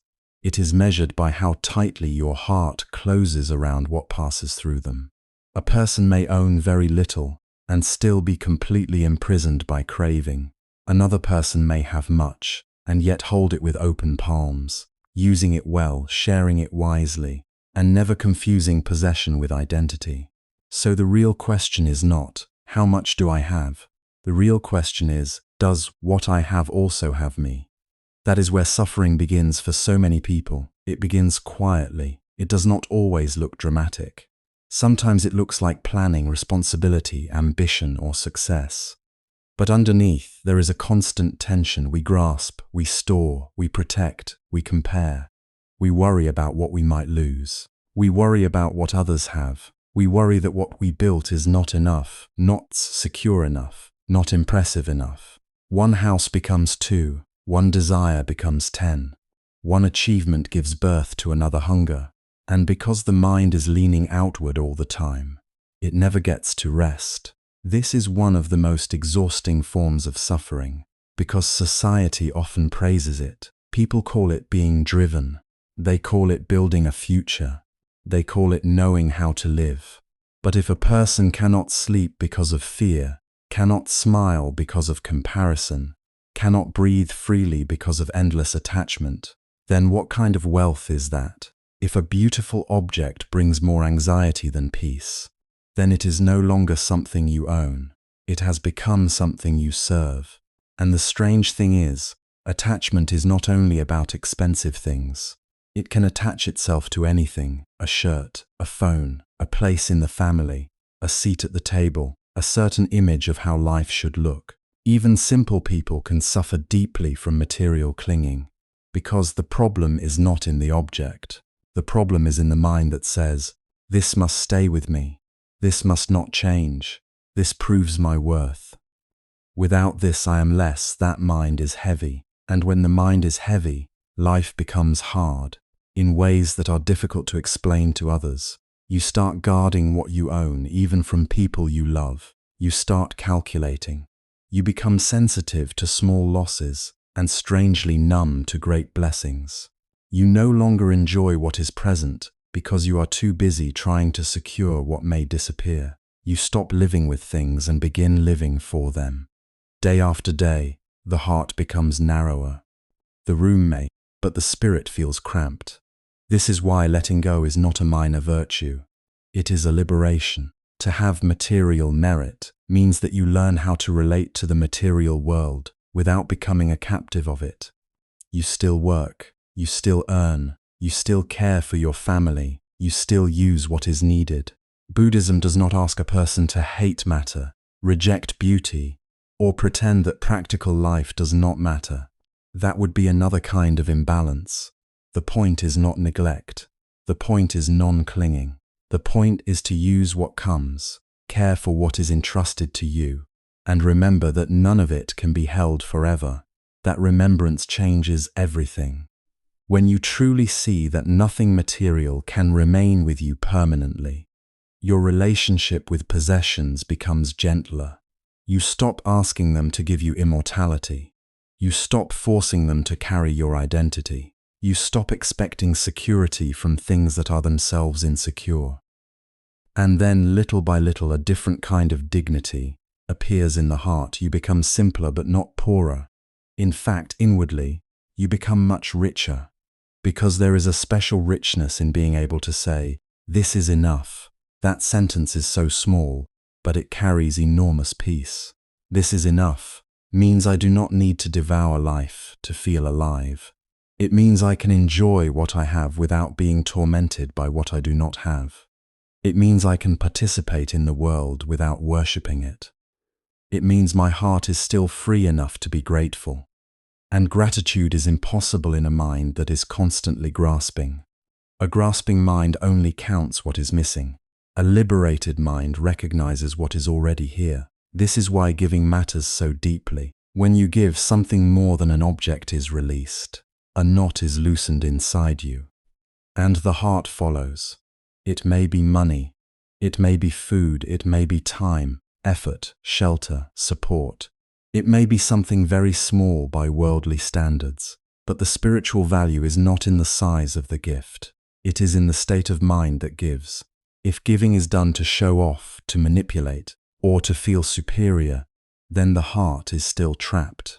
But if giving is done with sincerity, with tenderness, with the understanding that we are all passing through uncertainty together, then giving purifies the one who gives. It reminds us that abundance is not only about accumulation.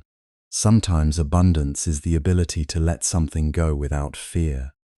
And this is why some of the most peaceful people are not the people who possess the most, but the people who can share the most naturally. They do not panic every time life asks something from them. They do not become smaller when they part with a possession. They do not feel that generosity is a wound. To them, sharing is an expression of trust. Trust that life is movement. Trust that what comes can go. Trust that the worth of a human being is not stored in a bank account, a title deed, or a locked cabinet. There is such beauty in this kind of simplicity. A simple life does not necessarily mean an empty house or a dramatic renunciation. Simplicity is an inner arrangement before it is an outer one. It means there is order in your desires. It means objects are in their proper place. They are tools, not masters. They are supports, not substitutes for meaning. A person living simply may still have responsibilities, possessions, and obligations, but these things do not consume the soul. There is space left inside. Space to notice the sky, space to speak kindly, space to sit in silence without feeling restless, space to lose something without collapsing. That space is precious. Many people do not realize how much of their suffering comes from the effort of carrying too much in the mind. Even when their hands are empty, mentally they are still dragging around property, status, unfinished wanting, old fears about loss, and endless comparisons with others. That burden ages a person. Not just physically, but emotionally. It steals freshness from the eyes. It steals softness from speech. It steals innocence from everyday moments. But the one who practices letting go becomes lighter. Not careless, not irresponsible, but lighter. There is less friction inside, less panic, less hidden desperation. Such a person can sit with a cracked cup and still drink tea peacefully, can wear ordinary clothes and still walk with dignity, can live in a modest home and still feel honored by life. This is not because they have given up on beauty. It is because beauty is no longer trapped inside ownership. And this is where material merit connects directly to acceptance. To accept life is to accept impermanence. To accept impermanence is to understand that everything material enters our life on temporary terms. We may use it, protect it, appreciate it, and be grateful for it, but we cannot command it to remain. Not wealth, not youth, not position, not comfort, not even the body itself. So if we cling to these things as if they were permanent, we are preparing ourselves for unnecessary suffering. We are arguing with the nature of existence.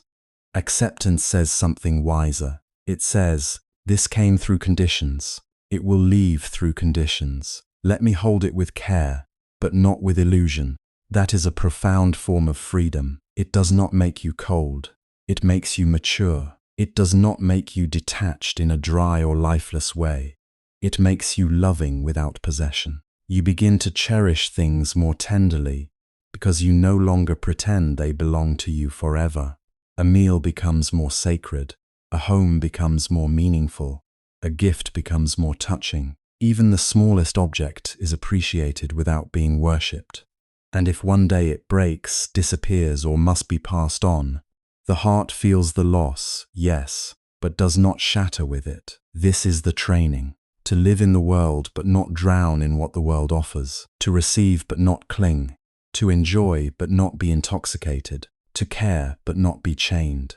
To understand that we arrived empty-handed, and we will leave the same way. Whatever gathers around us in between is part of the journey, not the essence of who we are. If a person can understand this while still young, while still active, while still surrounded by choices and temptations, then that person has already begun to age beautifully, not old in spirit, but deep in spirit. Because true youth is not obsession, And true freshness is not indulgence. A person who knows how to let go carries a kind of radiance that does not depend on fashion, wealth, or praise. They are not constantly consumed by fear of losing face, losing comfort, losing advantage, and because they are not consumed by these fears, there is more life available inside them, more kindness, more ease, more generosity, more room for joy. This is material merit, not the pride of ownership, but the grace of non-ownership, not the thrill of collecting, but the peace of enough, not the anxiety of protection, but the nobility of sharing, not the illusion that things can save us, but the wisdom to use them well and release them when the time comes. And perhaps most importantly, this blessing prepares us for every later loss, because life will ask us to let go, whether we volunteer or not. It will ask us to let go of objects, plans, roles, relationships, appearances, and finally this body. If we never practice with smaller things, we will be shattered by larger departures. But if we begin now, if we learn now how to loosen the hand and soften the heart, then when change comes, we suffer less from the shock of it. We recognize the movement. We bow to the truth of it. We say, this too was never mine to keep forever. That is not pessimism, that is clarity. And clarity, when accepted deeply, brings peace. So the first blessing is not found in the marketplace. Even though it concerns everything we buy and sell there, it is found in the invisible way the heart relates to gain and loss. It is found in generosity, in restraint, in enoughness, in the quiet joy of not needing to build your identity out of temporary things. It is found in the freedom to use the world without becoming used by it. And once that freedom begins to grow, something beautiful happens. You become safer for others, because a person who is less attached is less likely to exploit, compete, control, or wound. A lighter relationship with possessions creates a lighter presence in the world. But releasing possessions alone is not enough, because the deepest wounds in the world often come from the way we treat one another. And that is where the second blessing begins, not in what we own, but in how gently we allow our existence to touch the lives around us. In the Buddhist way, moral merit is not something abstract, not a medal, not a reputation, not a holy image we try to project to the world. It is something much simpler, and because it is simple, it is also demanding. It begins with this: do not kill, do not harm, do not cause another being to tremble because of you. Do not become the reason another heart must live in fear. At first, that sounds almost too basic. Many people hear those words and think, of course, I do not go around attacking people. I do not commit violence. I am not a cruel person. But the teaching asks us to look deeper than the obvious. Harm is not limited to bloodshed. Injury is not only what leaves visible scars. Fear is not only what comes from a raised hand. There are many ways to wound a life. There are many ways to make another being shrink inside. A person can injure with words more deeply than with weapons. One sentence spoken in anger can live inside someone for years. A child can grow up under harsh speech and become an adult who smiles on the outside while carrying a silent fracture in the heart. A husband, a wife, a parent, a friend, a teacher, a boss. Sometimes they never strike anyone physically, yet their voice becomes a place of terror. Every conversation becomes a field of tension. Every mistake becomes a cause for humiliation. Every vulnerable moment is met with ridicule instead of understanding. That too is harm. And then there is the harm of manipulation. This is quieter, more refined, sometimes even dressed as love. It is when we use guilt to control someone, when we pretend weakness in order to rule another person's conscience, when we give affection only to secure obedience, when we pressure someone to become useful to our desires, when we distort the truth so another person doubts their own perception. This kind of harm often leaves no witnesses, but it leaves confusion, self-betrayal, and inner exhaustion in the one who receives it. There is also the harm of neglect, which many people underestimate. We imagine wrongdoing as active, dramatic, intentional. But sometimes the deepest pain comes from absence. A parent who never listens, a partner who never notices, a child who grows old next to someone emotionally unavailable, a society that walks past suffering so often that indifference becomes normal. To neglect is also to wound. To repeatedly refuse care is also a kind of violence, not because we must solve everyone's pain, but because life asks us not to become cold in the presence of another being's vulnerability. And selfish indifference can be among the hardest forms of harm to recognize in ourselves, because it often feels so ordinary. We say, "That is not my problem." We say, "Everyone has their own karma." We say, "I did not do anything wrong." But morality in the Buddhist spirit is not only about what we avoid doing with our hands. It is also about what kind of heart we are cultivating while we move through the world. If our comfort matters more to us than another person's suffering, if convenience constantly wins over conscience, then even in the absence of dramatic wrongdoing, something is still asleep inside us. This is why moral merit is not merely a list of rules. It is a refinement of sensitivity. It is the training of the heart to become careful, to become awake, to become incapable of casually stepping on the life of another being. There is something profoundly beautiful about a person who lives like this. Not loud, not self-righteous, not announcing their goodness, just careful, careful in speech, careful in choice, careful in mood, careful in power. They understand that every person they meet is carrying something unseen. One person is smiling while grieving. Another is speaking confidently while feeling worthless inside. Another seems difficult only because they have never been treated with tenderness. Another appears rude because fear has become their armor. Even animals tremble, hunger, and long for safety. Even the smallest forms of life cling to existence in ways we barely notice. When you really see this, your whole way of moving changes. You stop speaking as if people are objects. You stop using sarcasm as entertainment at someone else's expense. You stop treating emotional injury as if it does not count. You become slower to judge because you realize you do not know the full burden another being is carrying. You become less eager to win and more willing to understand, not weak, not passive, just deeply aware that every life is tender in ways the eyes cannot always detect. This is moral merit.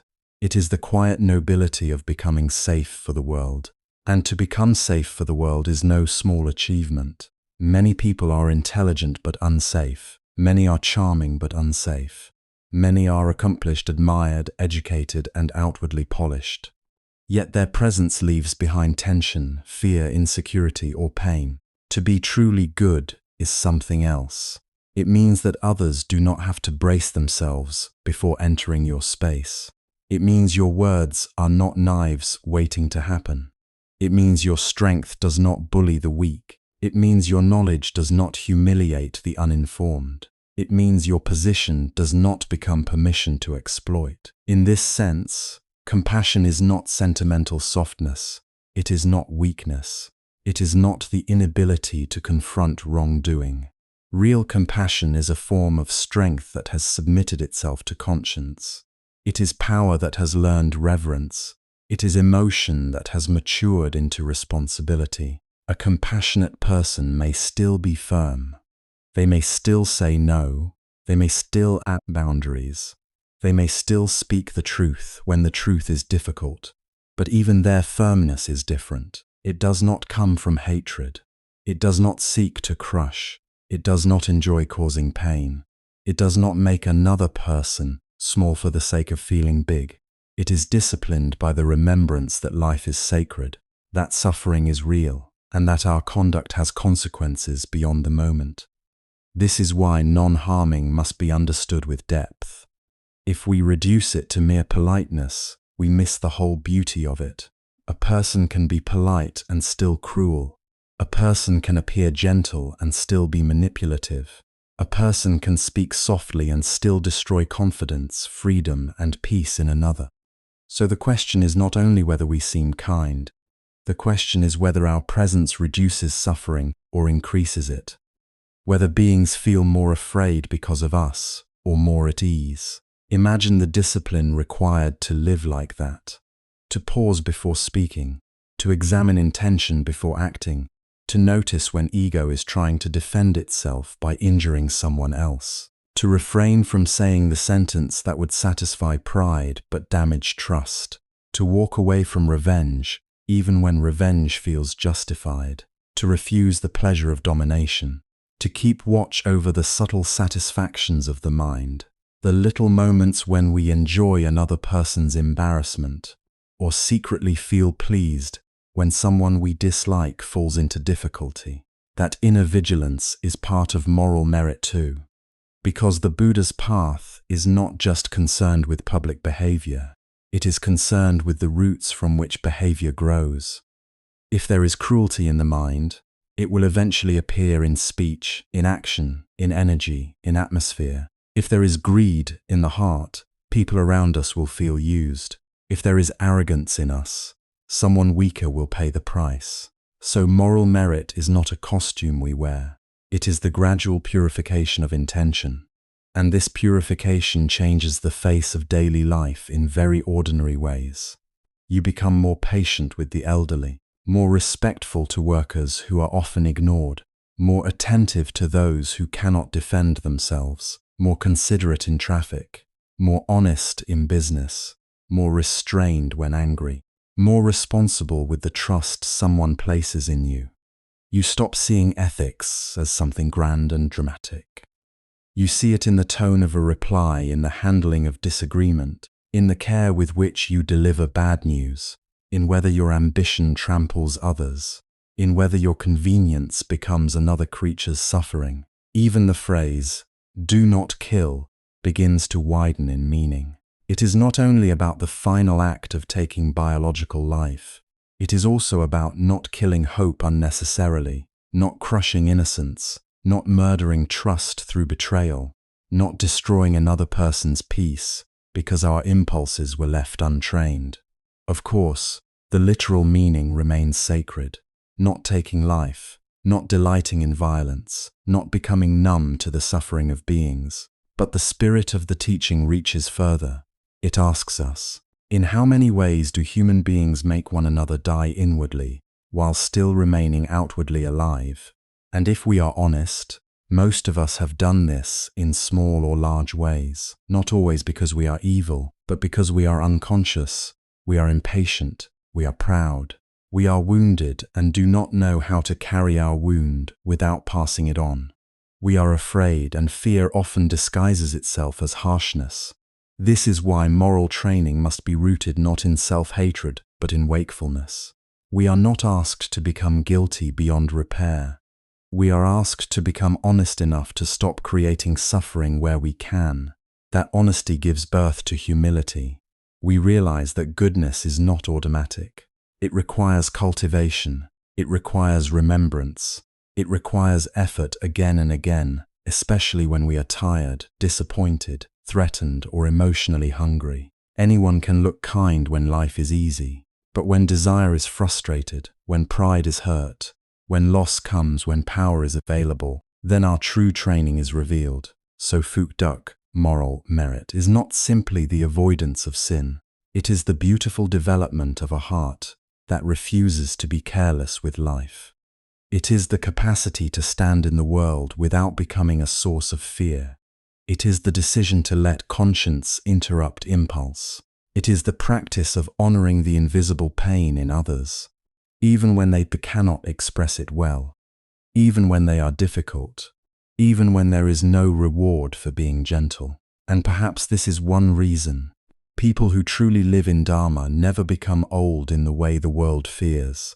Their face may age, their body may weaken, but something within remains fresh, because hatred does not harden it, cruelty does not poison it, and indifference does not dry it out. Compassion keeps the heart alive. Harmlessness keeps the spirit clear.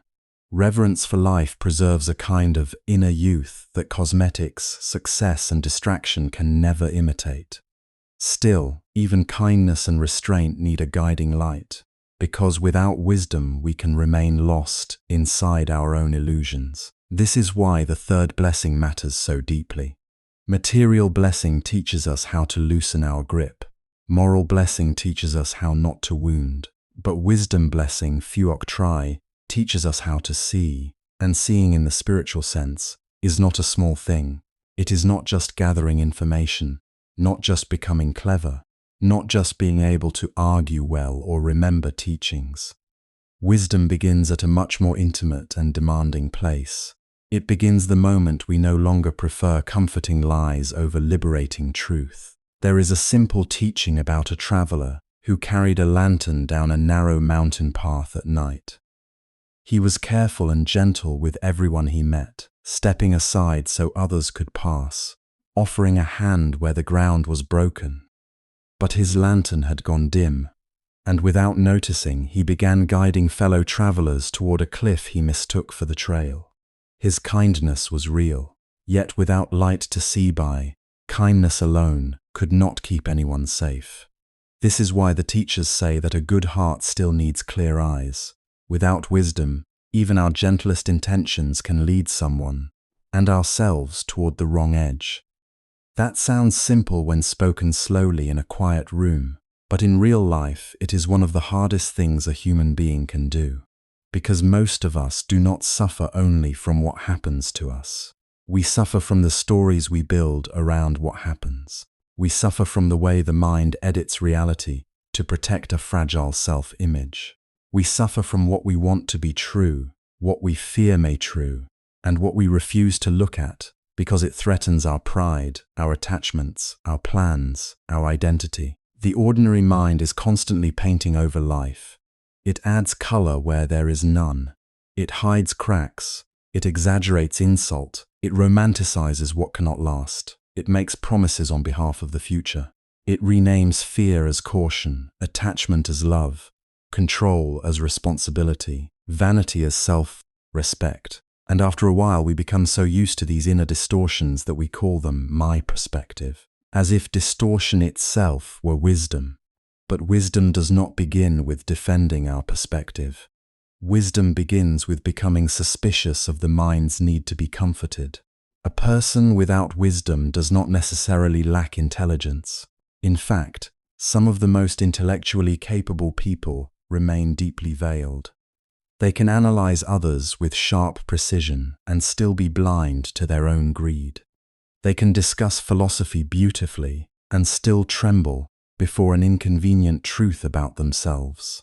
They can speak of impermanence and yet live as though loss were an insult uniquely directed at them. So, wisdom is not cold brilliance. It is not speed of thought. It is not the ability to dominate a conversation or impress a room. Wisdom is clarity. It is the courage to allow reality to correct us.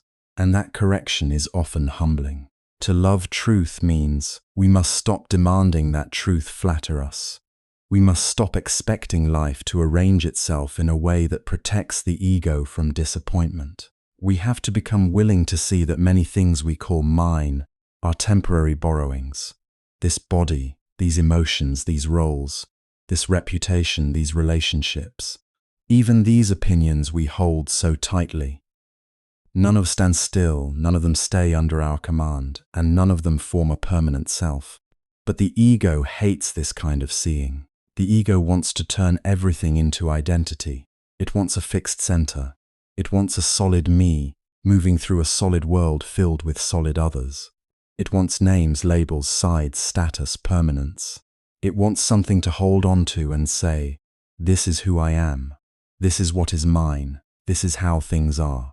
Yet Dharma asks us to look more carefully, and what appears so solid begins to soften. What we call a person is not a single fixed entity.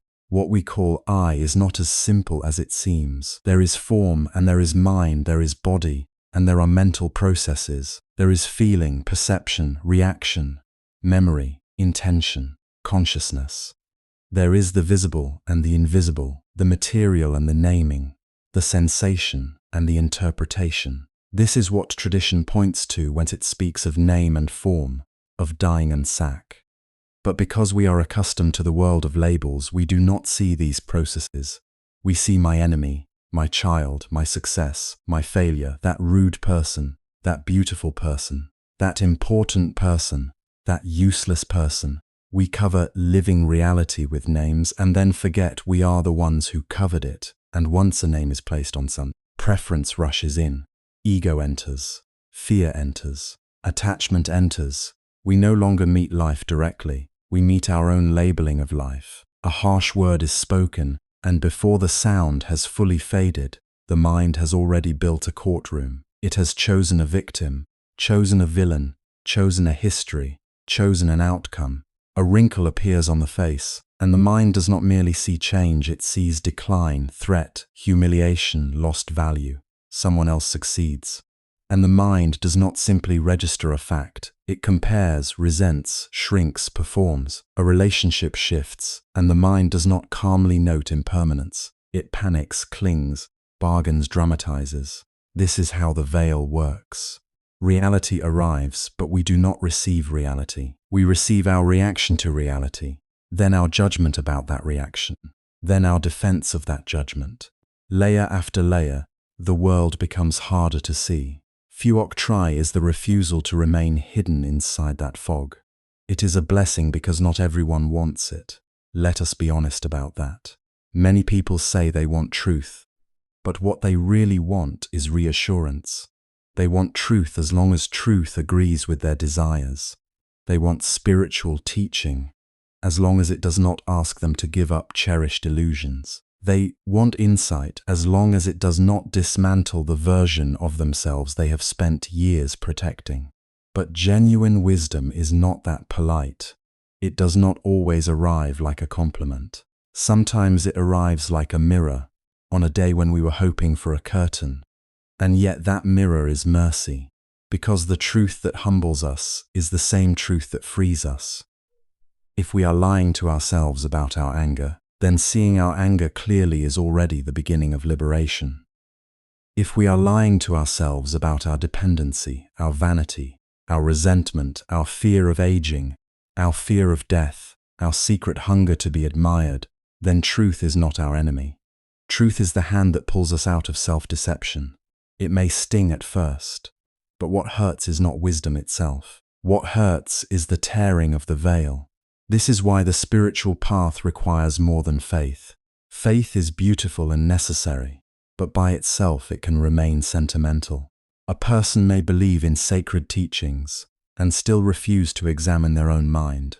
A person may bow, chant, pray, and still be governed by delusion if they do not cultivate the discipline of looking honestly. To walk the path, we must not only trust that truth matters, we must actively love truth. We must prefer it. We must seek it. We must train ourselves not to run when it exposes our weakness, because only what is seen clearly can be understood, and only what is understood can be released. To love truth means we stop making reality the villain just because reality does not obey us. We begin to see aging not as a personal insult, but as the lawful unfolding of form. We begin to see loss not as cosmic injustice, but as part of conditioned existence. We begin to see emotional pain not only as something caused by others, but also as something intensified by clinging, expectation, and misunderstanding.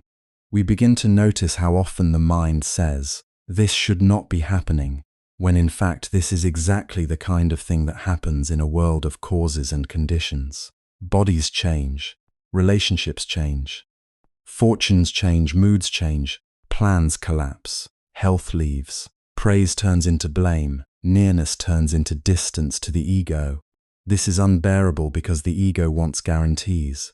But wisdom does not ask life for guarantees. Wisdom asks for the strength to see without denial, and this seeing is not dry. It is not sterile. It does not make the heart cold, on the contrary. When illusion fades, tenderness deepens. When we stop insisting that people be permanent, flawless sources of comfort, we become gentler with their humanity. When we stop pretending that we ourselves are fixed and in control, humility grows. When we stop demanding that existence match our fantasy, gratitude becomes possible. Wisdom is not the death of feeling. It is the purification of feeling. It allows love to be less possessive, grief to be less self-centered, care to be less controlling, and compassion to be less naive. There is also a profound relief in no longer being at war with what is true. Think of how exhausting self-deception is. Think of the energy it takes to keep repainting reality, to pretend we are not afraid when we are afraid, to pretend we are not attached when we are attached, to pretend something will last forever when every sign says otherwise, to pretend that naming gives mastery. It is a heavy labor, this maintenance of illusion. Wisdom lays that burden down. It says, let me see clearly. Let me not hide behind words. Let me not worship my preferences. Let me not fear the real. And what is the real at first? It is very simple, almost painfully simple. This is body. This is feeling. This is thought. This is perception. This is reaction. This is arising. This is passing. This is pleasant. This is unpleasant. This is unstable. This is conditioned. This is not fully ownable. This is not a fixed self. The ordinary mind hears this and becomes nervous. It says, if I stop holding everything as me and mine, will life become empty? Will love disappear? Will meaning vanish? But the opposite is true. When we stop imprisoning life inside egoic ownership, life becomes more vivid, not less. We no longer look at another human being as a role in our drama. We see a fragile, conditioned being moving through joys and sorrows, just as we are. We no longer look at the body as a trophy or a failure. We see it as form, precious and vulnerable, dependent on countless conditions, deserving care but not worship. We no longer look at thoughts as commands from an ultimate self. We see them as passing movements, influential but not absolute. And then another layer of wisdom opens. Not only do we see that things arise and pass, but we also begin to see that they arise due to causes and conditions. Nothing stands alone. Nothing appears by magic. Nothing exists independently in the way ego imagines. This mood has conditions. This conflict has conditions. This fear has conditions. This attachment has conditions. This body has conditions. This identity has conditions. This entire world of experience is woven through with dependence, contingency, interconnection. Once we see this, blame softens, pride softens, possession softens. There is less room for arrogance, because what exactly can we claim as self-made? There is less room for hatred, because even harmful people are driven by conditions they do not understand. There is less room for denial, because truth is no longer a threat to a rigid self. It is the doorway out of rigidity. This is why wisdom merit is so precious. It is not merely the accumulation of knowledge, it is the purification of perception. It is a willingness to have the veil removed, even when the light is sharp. It is the maturity to say, I do not want to be deceived, not even by my own preferences. Show me what is so. Let me learn to love what is true more than what is flattering. That love transforms the whole journey. Without it, practice becomes selective. We meditate only when it feels good. We serve only when appreciated. We believe only what soothes us. But with love of truth, practice gains depth. We become teachable. We become less dramatic, less defensive, less intoxicated with our own interpretations. We begin to understand why awakening is described as the tearing open of ignorance. Ignorance is not just absence of knowledge. It is the veil that keeps us bonded to false seeing. And every moment of honest clarity is already a small rip in that veil. So the path is not asking us to become superhuman. It is asking us to become sincere, to see what is here, to stop decorating delusion, to recognize that reality does not become cruel simply because it is impermanent. It does not become meaningless simply because it is empty of a fixed self. It becomes workable, understandable, liberating. And once we begin to love truth, the world itself starts to look very different from the way the ego first taught us to see it. And when the world begins to look different, one of the deepest changes is this. We stop seeing life only through labels. We have spent so long calling things by names that we forget the name is not the thing itself. If we say, my mother, my child, my enemy, my body, my success, my pain, as though these words are what is there, we say, this is who I am. And then we cling to that sentence like it is sacred law. But in contemplative seeing, we begin to notice something quieter and more precise. What we call a person, what we call a self, what we call a fixed identity, is not as solid as we imagined in Buddhist language. There is a simple way to point toward this: name and form. Name refers to the inner side of experience, the mental aspect, the labeling, feeling, perception, intention, attention, all the invisible movements by which the mind recognizes and organizes what is happening. Form refers to the material side, the body, the physical structure, the visible, tangible side of existence together. Name and form give us the experience we ordinarily call a person. But when we do not look carefully, we add something extra. We imagine a permanent owner behind it all. We imagine some lasting someone inside the changing process. This is where illusion becomes intimate. It is not only a philosophy problem. It is the hidden source of so much of our fear, our possessiveness, our heartbreak, and our confusion. Because once we mistake a temporary arrangement for a permanent identity, attachment grows roots deep into the mind. We do not simply love, we cling. We do not simply care. We demand continuity from what cannot remain the same. We do not simply meet each other in tenderness. We silently ask life to freeze the moment, to keep the body young, the relationships secure, the roles unchanged, the personality reliable, the future predictable. And then, when change comes, we suffer twice. First, from the pain of the change itself. Second, from the shock that it dared to happen. If we look gently, we can see how early this habit begins. A child learns a name and starts to build a world around it. This is me. That is mine. This person loves me. That person does not. Later, we become older, and the structure grows more complicated. We gather education, status, memories, wounds, preferences, beliefs, and we wrap them all together into a story. Then we defend the story. We decorate the story. We fear anything that threatens the story. But the practice of wisdom is not trying to erase our humanity. It is simply asking us to see that the story is assembled. Useful, yes. Functional, yes, but not ultimate. There is a big difference between using identity and worshipping identity. In ordinary life, we need names. We need to know who is being called, who needs help, who belongs to which family, who signed the letter, who is waiting at the door. Convention has its place.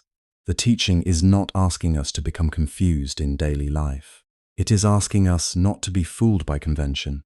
The name is convenient, but it is not the full truth. The role is practical, but it is not a permanent essence. The face is familiar, but it is not fixed. The personality appears stable for a while, but it is moving all the time. This is why the tradition says, here is name, here is form.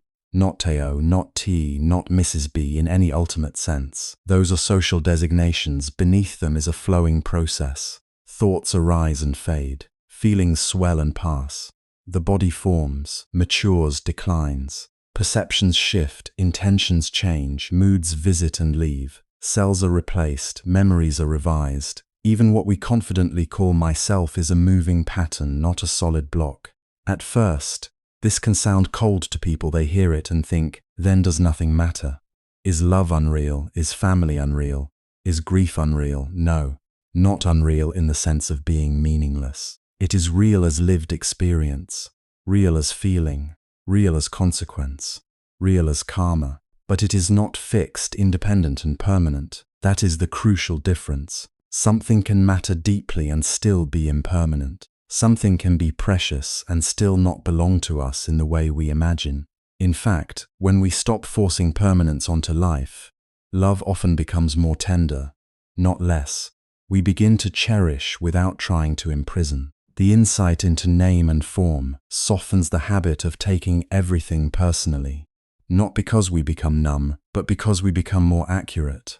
When anger arises, for example, we usually say, "I am angry," and from there the whole identity tightens.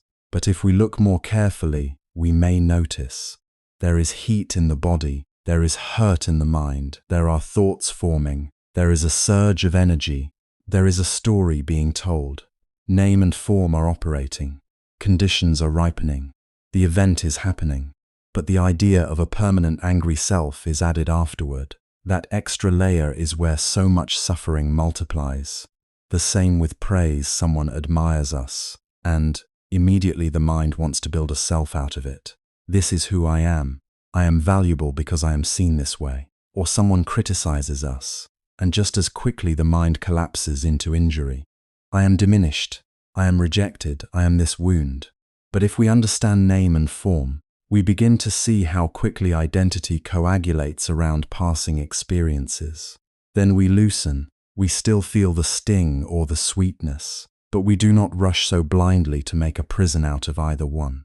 To understand this more deeply, we also need to understand conditions. Things do not appear by magic. They do not stand alone. They arise because causes gather. A flower blooms because there is seed, soil, water, light, temperature, time. A conversation happens because bodies meet, memories interact. Moods are present, words are available, intentions are moving. A personality itself is not some isolated object floating in space. It is shaped by family, culture, habit, trauma, desire, perception, education, biology, and countless moments of repetition. Because conditions come together, something appears. Because conditions shift, that same thing changes or disappears. This is not a harsh view. It is a merciful one.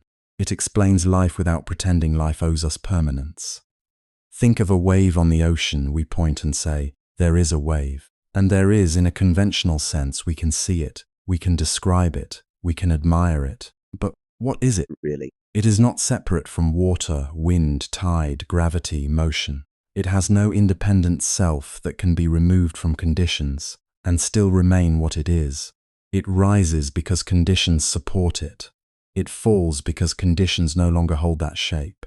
In the same way, what we call a person is not nothing, but neither is it a fixed entity, sealed off from causes. It is a living process. When we forget this, attachment hardens into delusion. We look at youth and assume it should remain. We look at health and assume it is our property. We look at a relationship and assume love guarantees permanence of form. We look at our parents and cannot imagine they are already changing day by day. We look at our own face in the mirror and act surprised when time leaves its signature there. But why are we surprised? Every conditioned thing is already leaning toward transformation from the very moment it appears. This does not remove sorrow. If anything, wisdom makes us more honest about sorrow. Loss still hurts. Separation still aches. The body still trembles when someone we love suffers. Tears still come. Buddhism does not ask us to become stone. It asks us to stop being deceived. There is pain in parting, yes, but there does not need to be the added violence of denial. There does not need to be that inner cry of, this should not be happening, when in truth this is exactly the nature of conditioned life. Acceptance begins to deepen right here, not in slogans, not in forced positivity, not in pretending we are above human grief. Real acceptance grows when the mind understands. Because causes gather, things meet. Because causes disperse, things separate. Because the body is formed, it will age. Because feelings arise, they will also pass.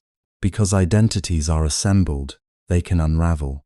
Once this becomes more than an idea, once it starts sinking into the heart, our relationship with change becomes less combative. We begin to hold life with wiser hands. We enjoy what is here without speaking to it, as though it owes us forever. We care for the body without worshipping the body. We love people without pretending we can own their presence. We do our duties, build our homes, make our promises, and offer our loyalty. But somewhere in the heart there is a growing humility.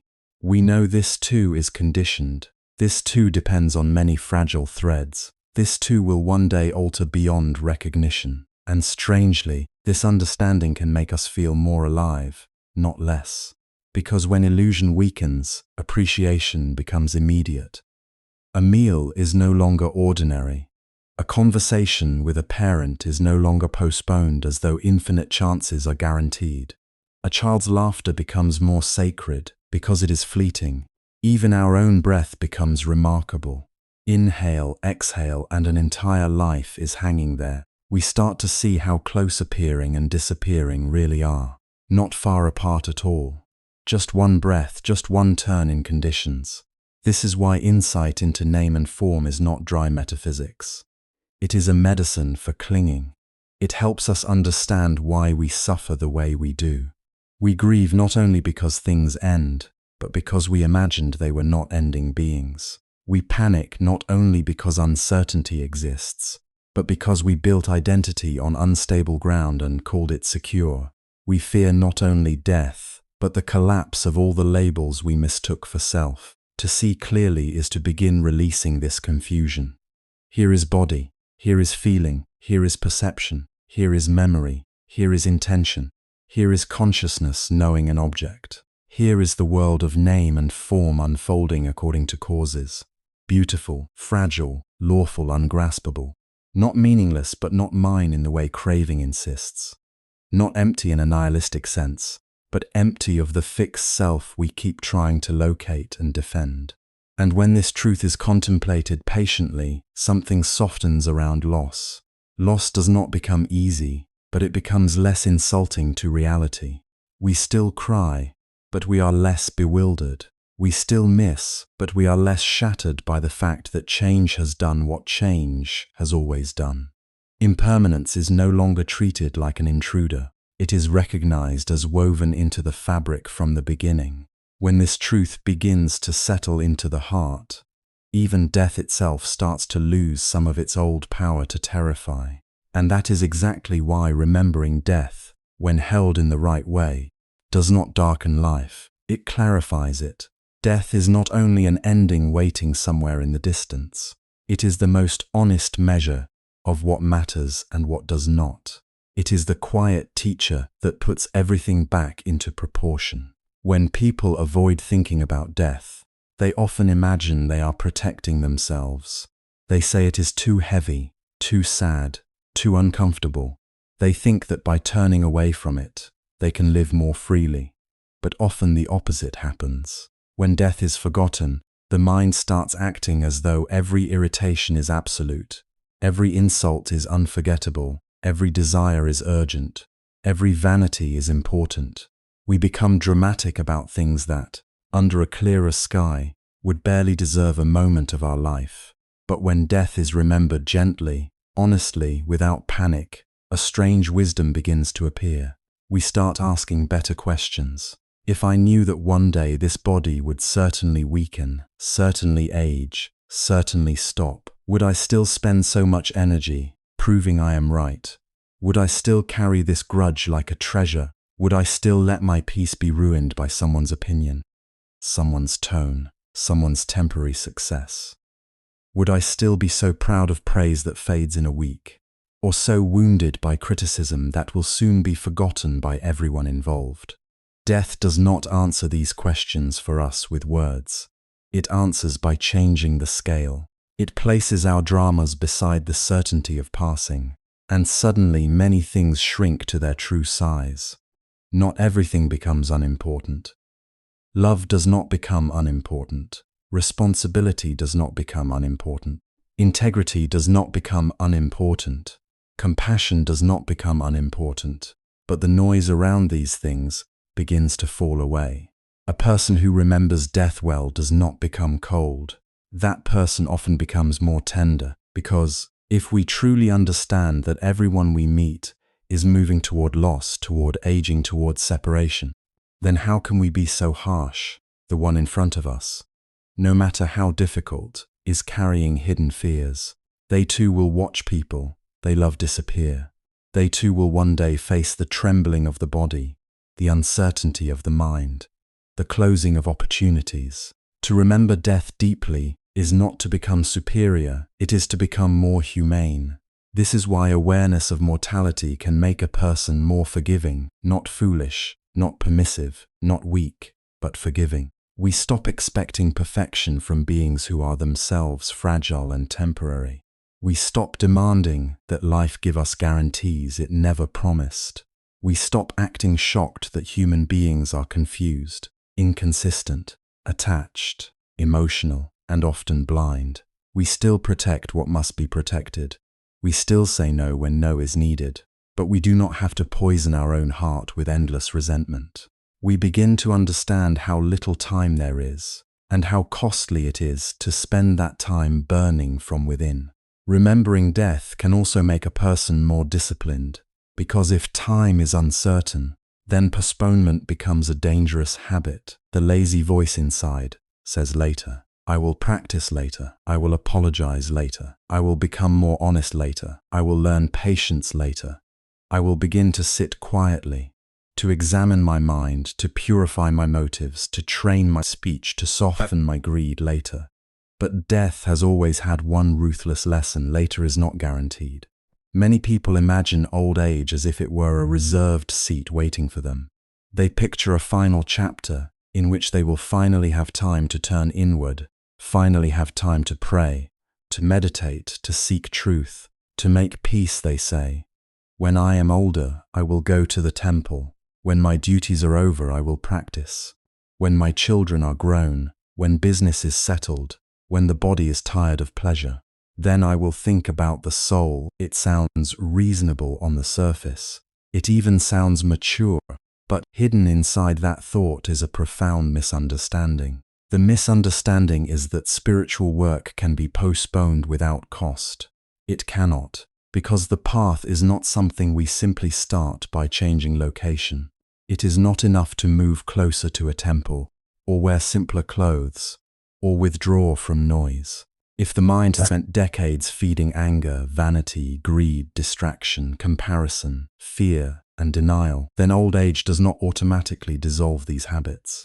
In many cases, it intensifies them. And there is another truth that many people do not want to hear. Sometimes people live long, but they do not remain inwardly available. The body weakens, the nerves become less steady, pain comes, memory loosens, emotional reactions become heavier, regret grows louder, fear of death can become stronger, not weaker. Attachment can become more desperate, because the mind feels the world slipping away. So even if someone reaches old age, they may no longer have the strength, the freshness, or the clarity needed to train deeply. That is why the wise do not wait. They do not say, I will practice when life becomes less busy. They understand that life will always present another excuse. They begin while the legs can still walk, while the mind can still reflect, while the heart can still be trained in small daily moments. They practice now, not because they are pessimistic, but because they are realistic. They know that death is certain and timing is not. To remember death in this way is not to become obsessed with funerals, decay, or catastrophe. It is to stop living as though one more day is owed to us. And from that honesty, gratitude starts to deepen. The ordinary cup of water becomes more precious. A familiar voice becomes more precious. A meal shared in peace becomes more precious. A quiet morning, a breath without pain, a moment of understanding, the chance to say thank you, the chance to say forgive me, the chance to sit silently and look at the sky. These are no longer treated as small things. They are recognized as the actual substance of life. So much of human misery comes from overlooking what is simple while chasing what is inflated. We neglect the living moment because we are bargaining with a future that has never signed any contract with us. We think meaning is somewhere dramatic, somewhere far away, somewhere that will arrive after one more achievement, one more purchase, one more victory, one more recognition. But death stands quietly at the edge of every illusion and asks, when all of this passes, what remains of the way you have lived? What remains in the quality of your heart? What remains in the habits of your mind? What remains in the traces you left in the lives of others? This is where the teaching becomes very intimate. Because death does not only expose the fragility of our plans, it exposes the quality of our preparation. We do not prepare for death by collecting more. We prepare by lightening. We prepare by cultivating what can travel when possessions cannot. We prepare by building the kind of wealth that does not collapse when the body does. In this path, 3 kinds of wealth matter deeply. One is the wealth of letting go of material fixation, the ability to have without being chained, to lose without being destroyed. Another is the wealth of virtue, the refusal to harm, the care not to cause fear, pain, or injury, the discipline of acting with regard for the hearts of other beings. And the third is the wealth of wisdom, the love of truth over comforting illusion, the courage to see life as it is, and not merely as the ego wishes it to be. These are not decorations for a religious identity. They are provisions for a journey none of us can avoid. If death were only annihilation, many people would still tremble, but at least they would imagine a clean stop. Yet the deeper teaching says the issue is more serious than that. Death is not merely a curtain falling. It is also a threshold. The end of this visible chapter is not the end of causation. It is the carrying forward of momentum, character, tendencies, consequences. So the question is not only, when will I die? The deeper question is, with what am I meeting that passage? Empty-handed in wisdom, heavy with craving, confused and unprepared, or steadier, cleaner, less bound, less terrified, because I have spent time learning what is true. This is why to accept death properly is not to become passive. It is to become responsible. Suddenly the days are not casual anymore. Speech matters, action matters, intention matters. What we repeatedly encourage in the mind matters. The little habits matter because they do not stay little. They gather force, they become character, they become destiny. And perhaps this is one of the most beautiful reversals in spiritual life. The person who thinks deeply about death is often the one who becomes most alive, not because they cling harder, but because they waste less. They laugh more sincerely, they love more cleanly, they apologize more quickly, they compare less, they perform less. They become less interested in appearing important and more interested in being real. They are not trying to age before their time. In fact, there is a freshness in them that many restless people never find. People sometimes say that turning towards spiritual truth too young will make a person old too soon, as if reflection itself dries the heart. But often the opposite is true. The one who lives with Dharma in the heart can remain inwardly young, because that person is not carrying so much unnecessary tension. They are less burdened by pretense, less exhausted by endless competition with life, less frightened by change because they have made peace with the fact that change is built into everything. To accept reality in the wrong way can indeed make a person bleak. If someone sees aging, illness, and death and concludes only that everything is hopeless, then acceptance hardens into despair. But there is a wiser acceptance, a brighter one. It sees clearly that life and death stand close together, separated by little more than a breath. And therefore every breath becomes meaningful. It sees that this ending is not random punishment, but part of a lawful unfolding. It sees that fear decreases when illusion decreases. And from that seeing comes not depression, but seriousness without heaviness, tenderness without weakness, urgency without panic. Then death is no longer just the destroyer of plans. It becomes a revealer. It reveals what we truly worship. It reveals what we still refuse to surrender. It reveals which values survive contact with impermanence, and which ones collapse immediately. It reveals whether we have spent our life decorating the cage or learning how to open it. And once this much is understood, the path can no longer remain merely external. It cannot stay at the level of behavior alone, though behavior matters. It cannot remain only a matter of beliefs, though right view matters. The teaching now points us toward the deepest knot of all. the ancient blindness that keeps rebuilding the prison from the inside. From here, the work becomes even more inward, even more exact. As we turn toward the oldest veil, the heart must finally tear through. From here we come to one of the deepest words in the whole path: ignorance. Not ignorance in the ordinary sense of lacking information, not simply not knowing facts, not being uneducated, not being unintelligent. A person can be brilliant, accomplished, respected, and still live under this veil completely. Because this ignorance is far older and far subtler than book knowledge. It is the distortion woven into the way we look at life itself. It is the ancient habit of seeing what is unstable and treating it as if it will hold forever. It is the reflex of leaning on what changes and asking it to give us lasting peace. It is the confusion that takes what is fragile and calls it secure, takes what is fleeting and calls it mine, takes what is impersonal and insists, no, this is me, this is who I am, this is what I cannot lose. And because of that veil, we keep entering the same sorrow in different forms. We love as if we can prevent loss. We build as if decay will negotiate with us. We protect identities that are changing every day. We suffer pain, and then we add another layer of pain by demanding that pain should not exist.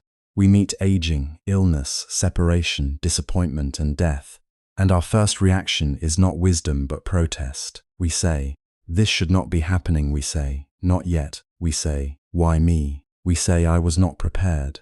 But the truth is not that life betrayed us. The truth is that we were taught by ignorance to expect from life what life never promised. This is why awakening is so profound. It is not mainly a reward, not a title, not a spiritual decoration, not a badge one wears to become superior to others. Awakening is not the ego becoming holy. It is not the self becoming more impressive. It is not one more identity to protect. Awakening is an unveiling. It is the falling away of confusion. It is the tearing of a veil that has covered the mind for so long that we forgot it was there. The truth does not suddenly begin to exist on the day someone wakes up. It was always here. Impermanence was always here. The vulnerability of all conditioned things was always here. The empty, shifting, dependent nature of body and mind was always here. Birth and death were always flowing through every moment. Cause and effect were always operating with perfect precision.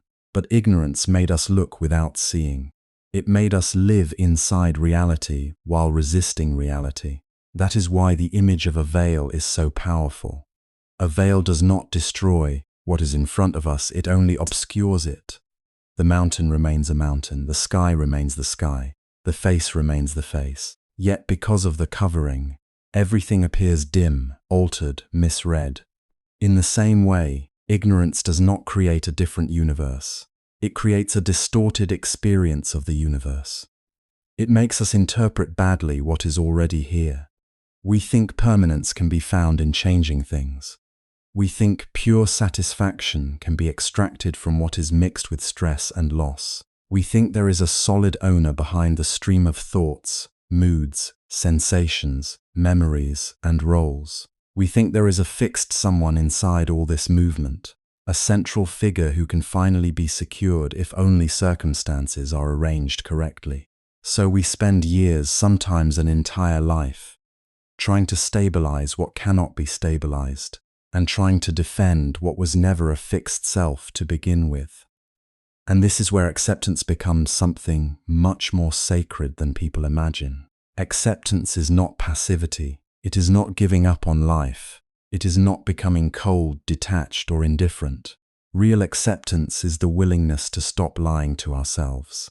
It is the willingness to stop asking reality to become unreal, just so we can feel temporarily comforted. It is the courage to let things be true, even when the truth shakes us. When a person begins to accept, really accept, something extraordinary happens. The running slows down, the argument with existence softens, the constant rewriting of reality begins to end, and in that quiet, the first tear appears in the veil.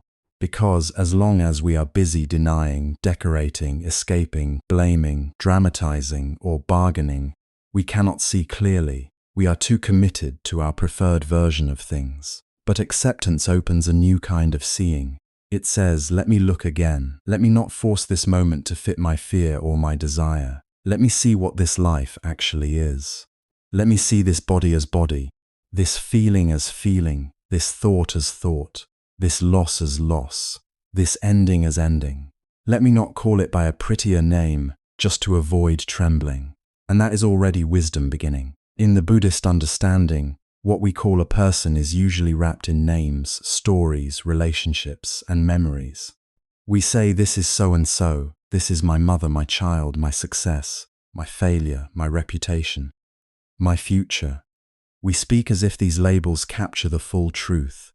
But the deeper seeing goes further. It asks us to look beneath the familiar names and concepts. What is actually here? Here is form. Here is the body, changing, aging, vulnerable, never independent for a single moment. Here are feelings, pleasant and painful, rising and fading. Here are perceptions, mental formations, reactions, habits, consciousness itself, all appearing and disappearing in dependence on causes, name and form, mind and body, pattern and process. Not a permanent owner, not a separate ruler, but a flowing event. This does not mean nothing matters. It means we begin to see properly. We stop worshipping the labels. We stop clinging to the fiction of absolute solidity. We stop taking the temporary arrangement to be an eternal essence. We begin to understand that what appears is dependently arisen. Because conditions gather, something appears. Because conditions disperse, it changes and passes. This is not a tragedy built into reality. This is simply how conditioned existence works. And to see that directly is not depressing unless we are still demanding illusion. In fact, it can be liberating in a way words can barely carry. Because when we no longer force permanence onto what is impermanent, a great strain leaves the heart. When we no longer insist that changing things must never change, tenderness becomes possible without panic. Love becomes possible without possession. Care becomes possible without delusion. Even grief becomes cleaner, because while the pain of loss remains, the extra violence of denial begins to fall away. This is why someone living deeply in the spirit of the Dharma does not become old in the way people fear. The body may age, yes. The face may wrinkle. Strength may decrease. But the heart does not become prematurely ancient from wisdom. Quite the opposite. A heart aligned with truth becomes lighter. It stops carrying the exhausting burden of pretending. It stops wasting life in inner war against what is inevitable. There is a strange youthfulness in honesty. There is freshness in seeing clearly. There is vitality in not being split against reality. The ignorant mind is old even when the skin is young, because it is heavy with resistance, fantasy, comparison, craving, fear. It keeps reliving the same hunger. It keeps protecting the same illusions. But the wise mind, even in old age, retains a kind of openness. It can still wonder, it can still bow, it can still learn, it can still release. That is a different kind of youth. One the mirror cannot measure. So when we speak of becoming awakened, we should be careful. It is easy for the ego to hear even this and make a new ambition out of it. I will become advanced. I will become pure. I will become special. But awakening is not self-inflation in spiritual language. It is the end of intoxication with self. It is the seeing through of the machinery that keeps producing the illusion of central ownership and endless dissatisfaction. To become Buddha, in the deepest sense, is to tear through the membrane of delusion that has covered the mind for immeasurable ages, not just for this week, not just for this lifetime, in the small ordinary way we count time, but through cycles beyond imagination, layer after layer of habit, fear, craving, misperception, attachment, all clinging to what was never truly ownable, never able to save us. That veil is ancient, it is intimate. It has spoken in our own voice for so long that we mistook it for ourselves. And yet it can be torn, not by violence, not by self-hatred, not by pretending to be beyond sorrow, It is torn by truth, torn by disciplined seeing, torn by ethical living that stops creating more confusion, torn by compassion that loosens self-obsession, torn by meditation that quiets the dust enough for reality to become visible, torn by wisdom that loves truth more than comfort. And at the beginning of all of this, so humble that many people overlook it, is acceptance. Acceptance says, I will not hide from aging. I will not hide from death. I will not hide from impermanence. I will not hide from the fact that this body is not under my final command. I will not hide from the fact that what I call self is a process, not a possession. I will not hide from the law of cause and effect.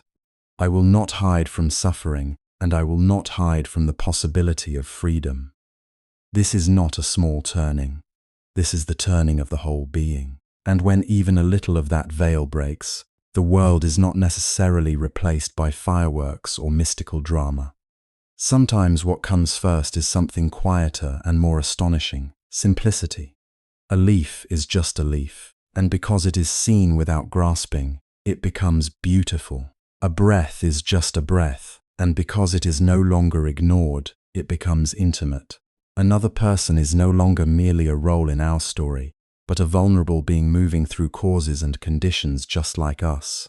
Sorrow is still sorrow, but no longer proof that life is wrong. Joy is still joy, but no longer something we must imprison to keep.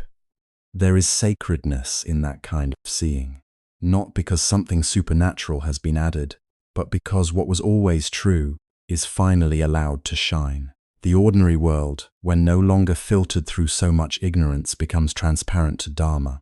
Every arising thing teaches. Every passing thing teaches. Every meeting and parting. Every gain and loss. Every birth and death speaks the same clear language. See me as I am, do not demand that I be otherwise. Learn from this, wake up. And if that sounds immense, it is because it is. The scale of this path is vast beyond our normal imagination. We are not talking about polishing a personality. We are talking about ending a confusion that has traveled with consciousness through measureless wandering. No wonder the sages speak with reverence. No wonder the heart trembles when it begins to understand. To tear the veil of ignorance is not to improve the dream. It is to begin emerging from it. And after such a vision, the only question left is how to return to ordinary life without forgetting what has been seen. So after seeing something that vast, we return to something very small, very ordinary, very close. This body is still here. It is breathing. The chest rises, the chest falls. The mind, for all its confusion, is still capable of pausing and looking. The heart, for all its wounds and habits, is still able to choose. And that is where the path begins again. Not in some distant monastery, not in a future version of ourselves, not in an imagined old age when all responsibilities are over and the world has finally become quiet enough for wisdom. It begins here, in the unfinished life we already have. Many people quietly carry a thought like this: when I am older, I will turn inward. When I have suffered enough, I will become serious when my children grow up, when my business is settled, when my health forces me to slow down. Then I will learn how to let go. Then I will pray. Then I will meditate. Then I will live more carefully. Then I will seek. What is real? It sounds reasonable. It even sounds humble. But hidden inside that thought is a dangerous illusion that life will wait for our convenience, that clarity will still be available on demand, that old age will automatically make us wise, and that pain will automatically make us deep. But that is not how it works. Some people live long lives and never truly turn around. Some reach old age with their minds too restless, too bitter, too exhausted, too entangled to begin the work they postponed for decades. Some lose health before they gain wisdom. Some lose memory before they gain perspective. Some leave this world before they ever imagine that the time to prepare was not later, but now. So if there is still strength in the body, begin now. If there is still some openness in the mind, begin now. If the heart can still feel shame, gratitude, tenderness, and sincerity. Begin now. To begin does not mean to become dramatic. It does not mean to abandon your family, reject your work, or act as though ordinary life has become unimportant. In truth, the path becomes meaningful precisely in ordinary life. It appears in how you speak to people, in how you endure discomfort, in how you respond when you are not admired, in how you receive disappointment, in how honestly you look at your own fear, in whether you can sit quietly for a few moments without running away from yourself, in whether you can tell the truth, first inwardly, then outwardly, and perhaps this is where a misunderstanding needs to be laid to rest. Many still think that turning toward Dharma, turning toward contemplation, turning toward the reality of aging, sickness, loss, and death will make a person old before their time, as if to reflect deeply is to become dim, as if to care about the soul is to lose the freshness of life, as if spiritual seriousness is a kind of emotional winter. But often the opposite is true. The person who refuses reality ages in panic. The person who clings ages in fear. The person who keeps demanding that life obey desire grows tired early, because reality keeps saying no. The one who learns to accept becomes strangely young. Not young in the skin, not young in the mirror, but young in spirit, less burdened, less offended by change, less shocked by impermanence, more able to laugh softly, more able to laugh trying to own, more able to rest in simplicity. The face may grow older, but the inner life becomes more spacious, more fluid, more alive. Why? Because so much energy is no longer wasted fighting what has always been true. And this is the heart of what acceptance really means. Acceptance is not collapse. It is not passivity. It is not defeat. It is not saying, nothing matters, so why care? It is not becoming cold. It is not withdrawing from life because life is painful. Real acceptance is more courageous than denial because it looks directly at what is fragile and remains gentle anyway. There are, in a way, two very different responses to truth. One person sees that everything changes, that youth fades, that possessions scatter, that loved ones part, that the body will fail, that death is certain. And from this, they become dark, heavy, cynical, secretly hopeless. They say, what is the point if all this ends? Their acceptance is only half formed. They have seen impermanence, but not meaning. They have seen the closing of one door, but not the opening of another. So truth becomes weight. But another person sees the same facts and becomes awake. They understand that life and death are separated by almost nothing, by something as small as a breath, a heartbeat, a moment's turning. And because of that, they stop playing with time as if it were guaranteed. They begin to value the day. They become more careful with speech, more honest in action, more sincere in intention. They understand that death is not simply an annihilation to be feared, but also a threshold. The end of this chapter is the beginning of another movement in a journey that has not ended. And then the real question do we carry? Not money, not status, not praise, not our name, not our image, not the roles by which others knew us. We carry conditions, habits, tendencies, the weight or lightness of our own mind, the fragrance of what we have loved, the imprint of what we have repeatedly done. In that sense, our real luggage is being packed now, in the most ordinary hours, by the most ordinary choices. This is why the teachings speak of three kinds of wealth that matter deeply. Not the wealth the world advertises, but the wealth that can accompany consciousness. The first is the merit of material letting go, the capacity not to be possessed by possessions. This does not necessarily mean having nothing. It means not making identity out of what can be lost. It means being able to use things without worshipping them, enjoy them without chaining your heart to them, release them when their time has passed. A person who cannot let go suffers twice, once in clinging and again in losing. A person who trains in letting go begins to taste freedom even before loss comes. The second is the merit of virtue, the refusal to harm, not killing, not brutalizing, not making others afraid, not using our strength to injure, not using our intelligence to manipulate, not using our pain as an excuse to wound. Virtue is not a decoration for saints. It is the natural discipline of anyone who understands that all beings tremble before suffering. To live with virtue is to move through the world with care, with restraint, with consideration. It is to ask, again and again, because of me are others safer or more afraid, more at peace or more wounded? A life of virtue softens the heart and clears the mind. It is not repression, it is dignity. The third is the merit of wisdom, the love of truth that does not want to be covered over. This is rare and precious. Most people do not actually want truth. They want comfort, confirmation, and a story in which the self remains central and secure. Wisdom asks for something harder and freer.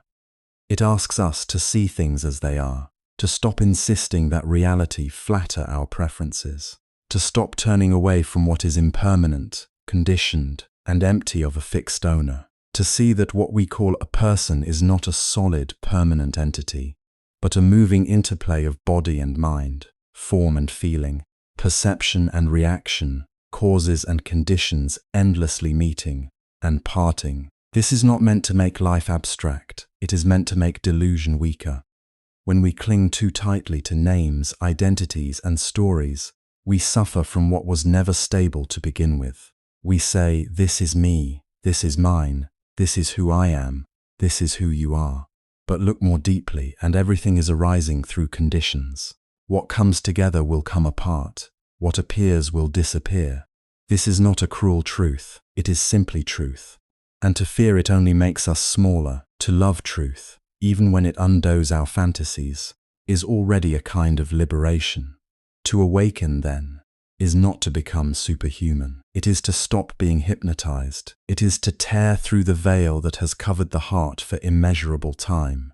It is to stop mistaking confusion for identity, to stop building our homes inside ignorance and calling it normal. This work is immense, yes, but its beginning is intimate.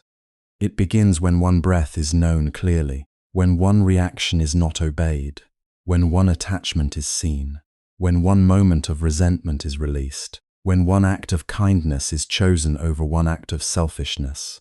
The vast path enters through very small doors. So do not despise small beginnings. Do not say I cannot become fully awakened, so I practice at all. Do not say I am too flawed, too busy, too late, too ordinary. The path belongs to ordinary people because ordinary life is exactly where delusion appears and exactly where wisdom can be cultivated. Wash the dishes with awareness. Speak one sentence less harshly. Sit for 10 quiet minutes. Refrain from one act of harm. Notice one desire without following it. Forgive one resentment a little. Accept one disappointment without turning it into bitterness. Bow inwardly to one difficult truth. This is how a life changes. Not all at once, but sincerely. And if something in you still says, later, listen carefully to that voice. It sounds practical, but often it is only fear wearing a reasonable face. Later is one of the mind's favorite hiding places. Later keeps truth safely theoretical. Later allows admiration without practice. Later lets us imagine a spiritual life without having to surrender anything today. But life is not unfolding later. It is unfolding now. The mind that will practice later is being shaped now. The heart that will face death later is being trained now. The habits that will meet suffering later are being strengthened now. So begin while you still can. While breath still comes and goes on its own, while the body can still sit, walk, bow, serve, repair, while the mind can still learn, while remorse can still purify, while tenderness can still be felt, while one honest decision can still redirect a life. You do not need a perfect place. You do not need a perfect past. You do not need a dramatic crisis to give yourself permission. What you need is sincerity. A willingness to stop postponing what you already know matters. A willingness to accept reality not as a punishment, but as a teacher. A willingness to live in such a way that, when loss comes, you are not entirely unprepared. And when death comes, You do not meet it as a total stranger. For in the end, true preparation is not morbid. It is loving. It teaches us how to be here more fully, how to waste less time in resentment and illusion, how to cherish others without trying to imprison them, how to use this life for something deeper than accumulation and display. Acceptance does not reduce life, it reveals it. It strips away the false and leaves the essential. It makes us quieter, clearer, kinder, and more real. And so we come back once more to the simplest fact. There is this breath, not yesterday's breath, not the one that may or may not come years from now. This one, brief, fragile, unpromised, and yet full of possibility. In this breath, you can begin telling the truth. In this breath, you can release something. In this breath, you can choose not to harm. In this breath, you can remember what matters. In this breath, you can start preparing, not only for death, but for a truer life. Do not wait for old age. Do not wait for loss to force wisdom upon you. Do not wait for illness to teach what humility could have taught more gently. Do not wait until the mind is tired and the body is failing to begin learning how to see. Begin while your life is still in your hands in whatever measure it remains. Begin now, not with noise, not with performance, but with quiet courage. Let the next breath be simple. Let it be conscious. Let it be honest. And let it remind you, in silence, that the real preparation for both living and dying begins here, in this present breath.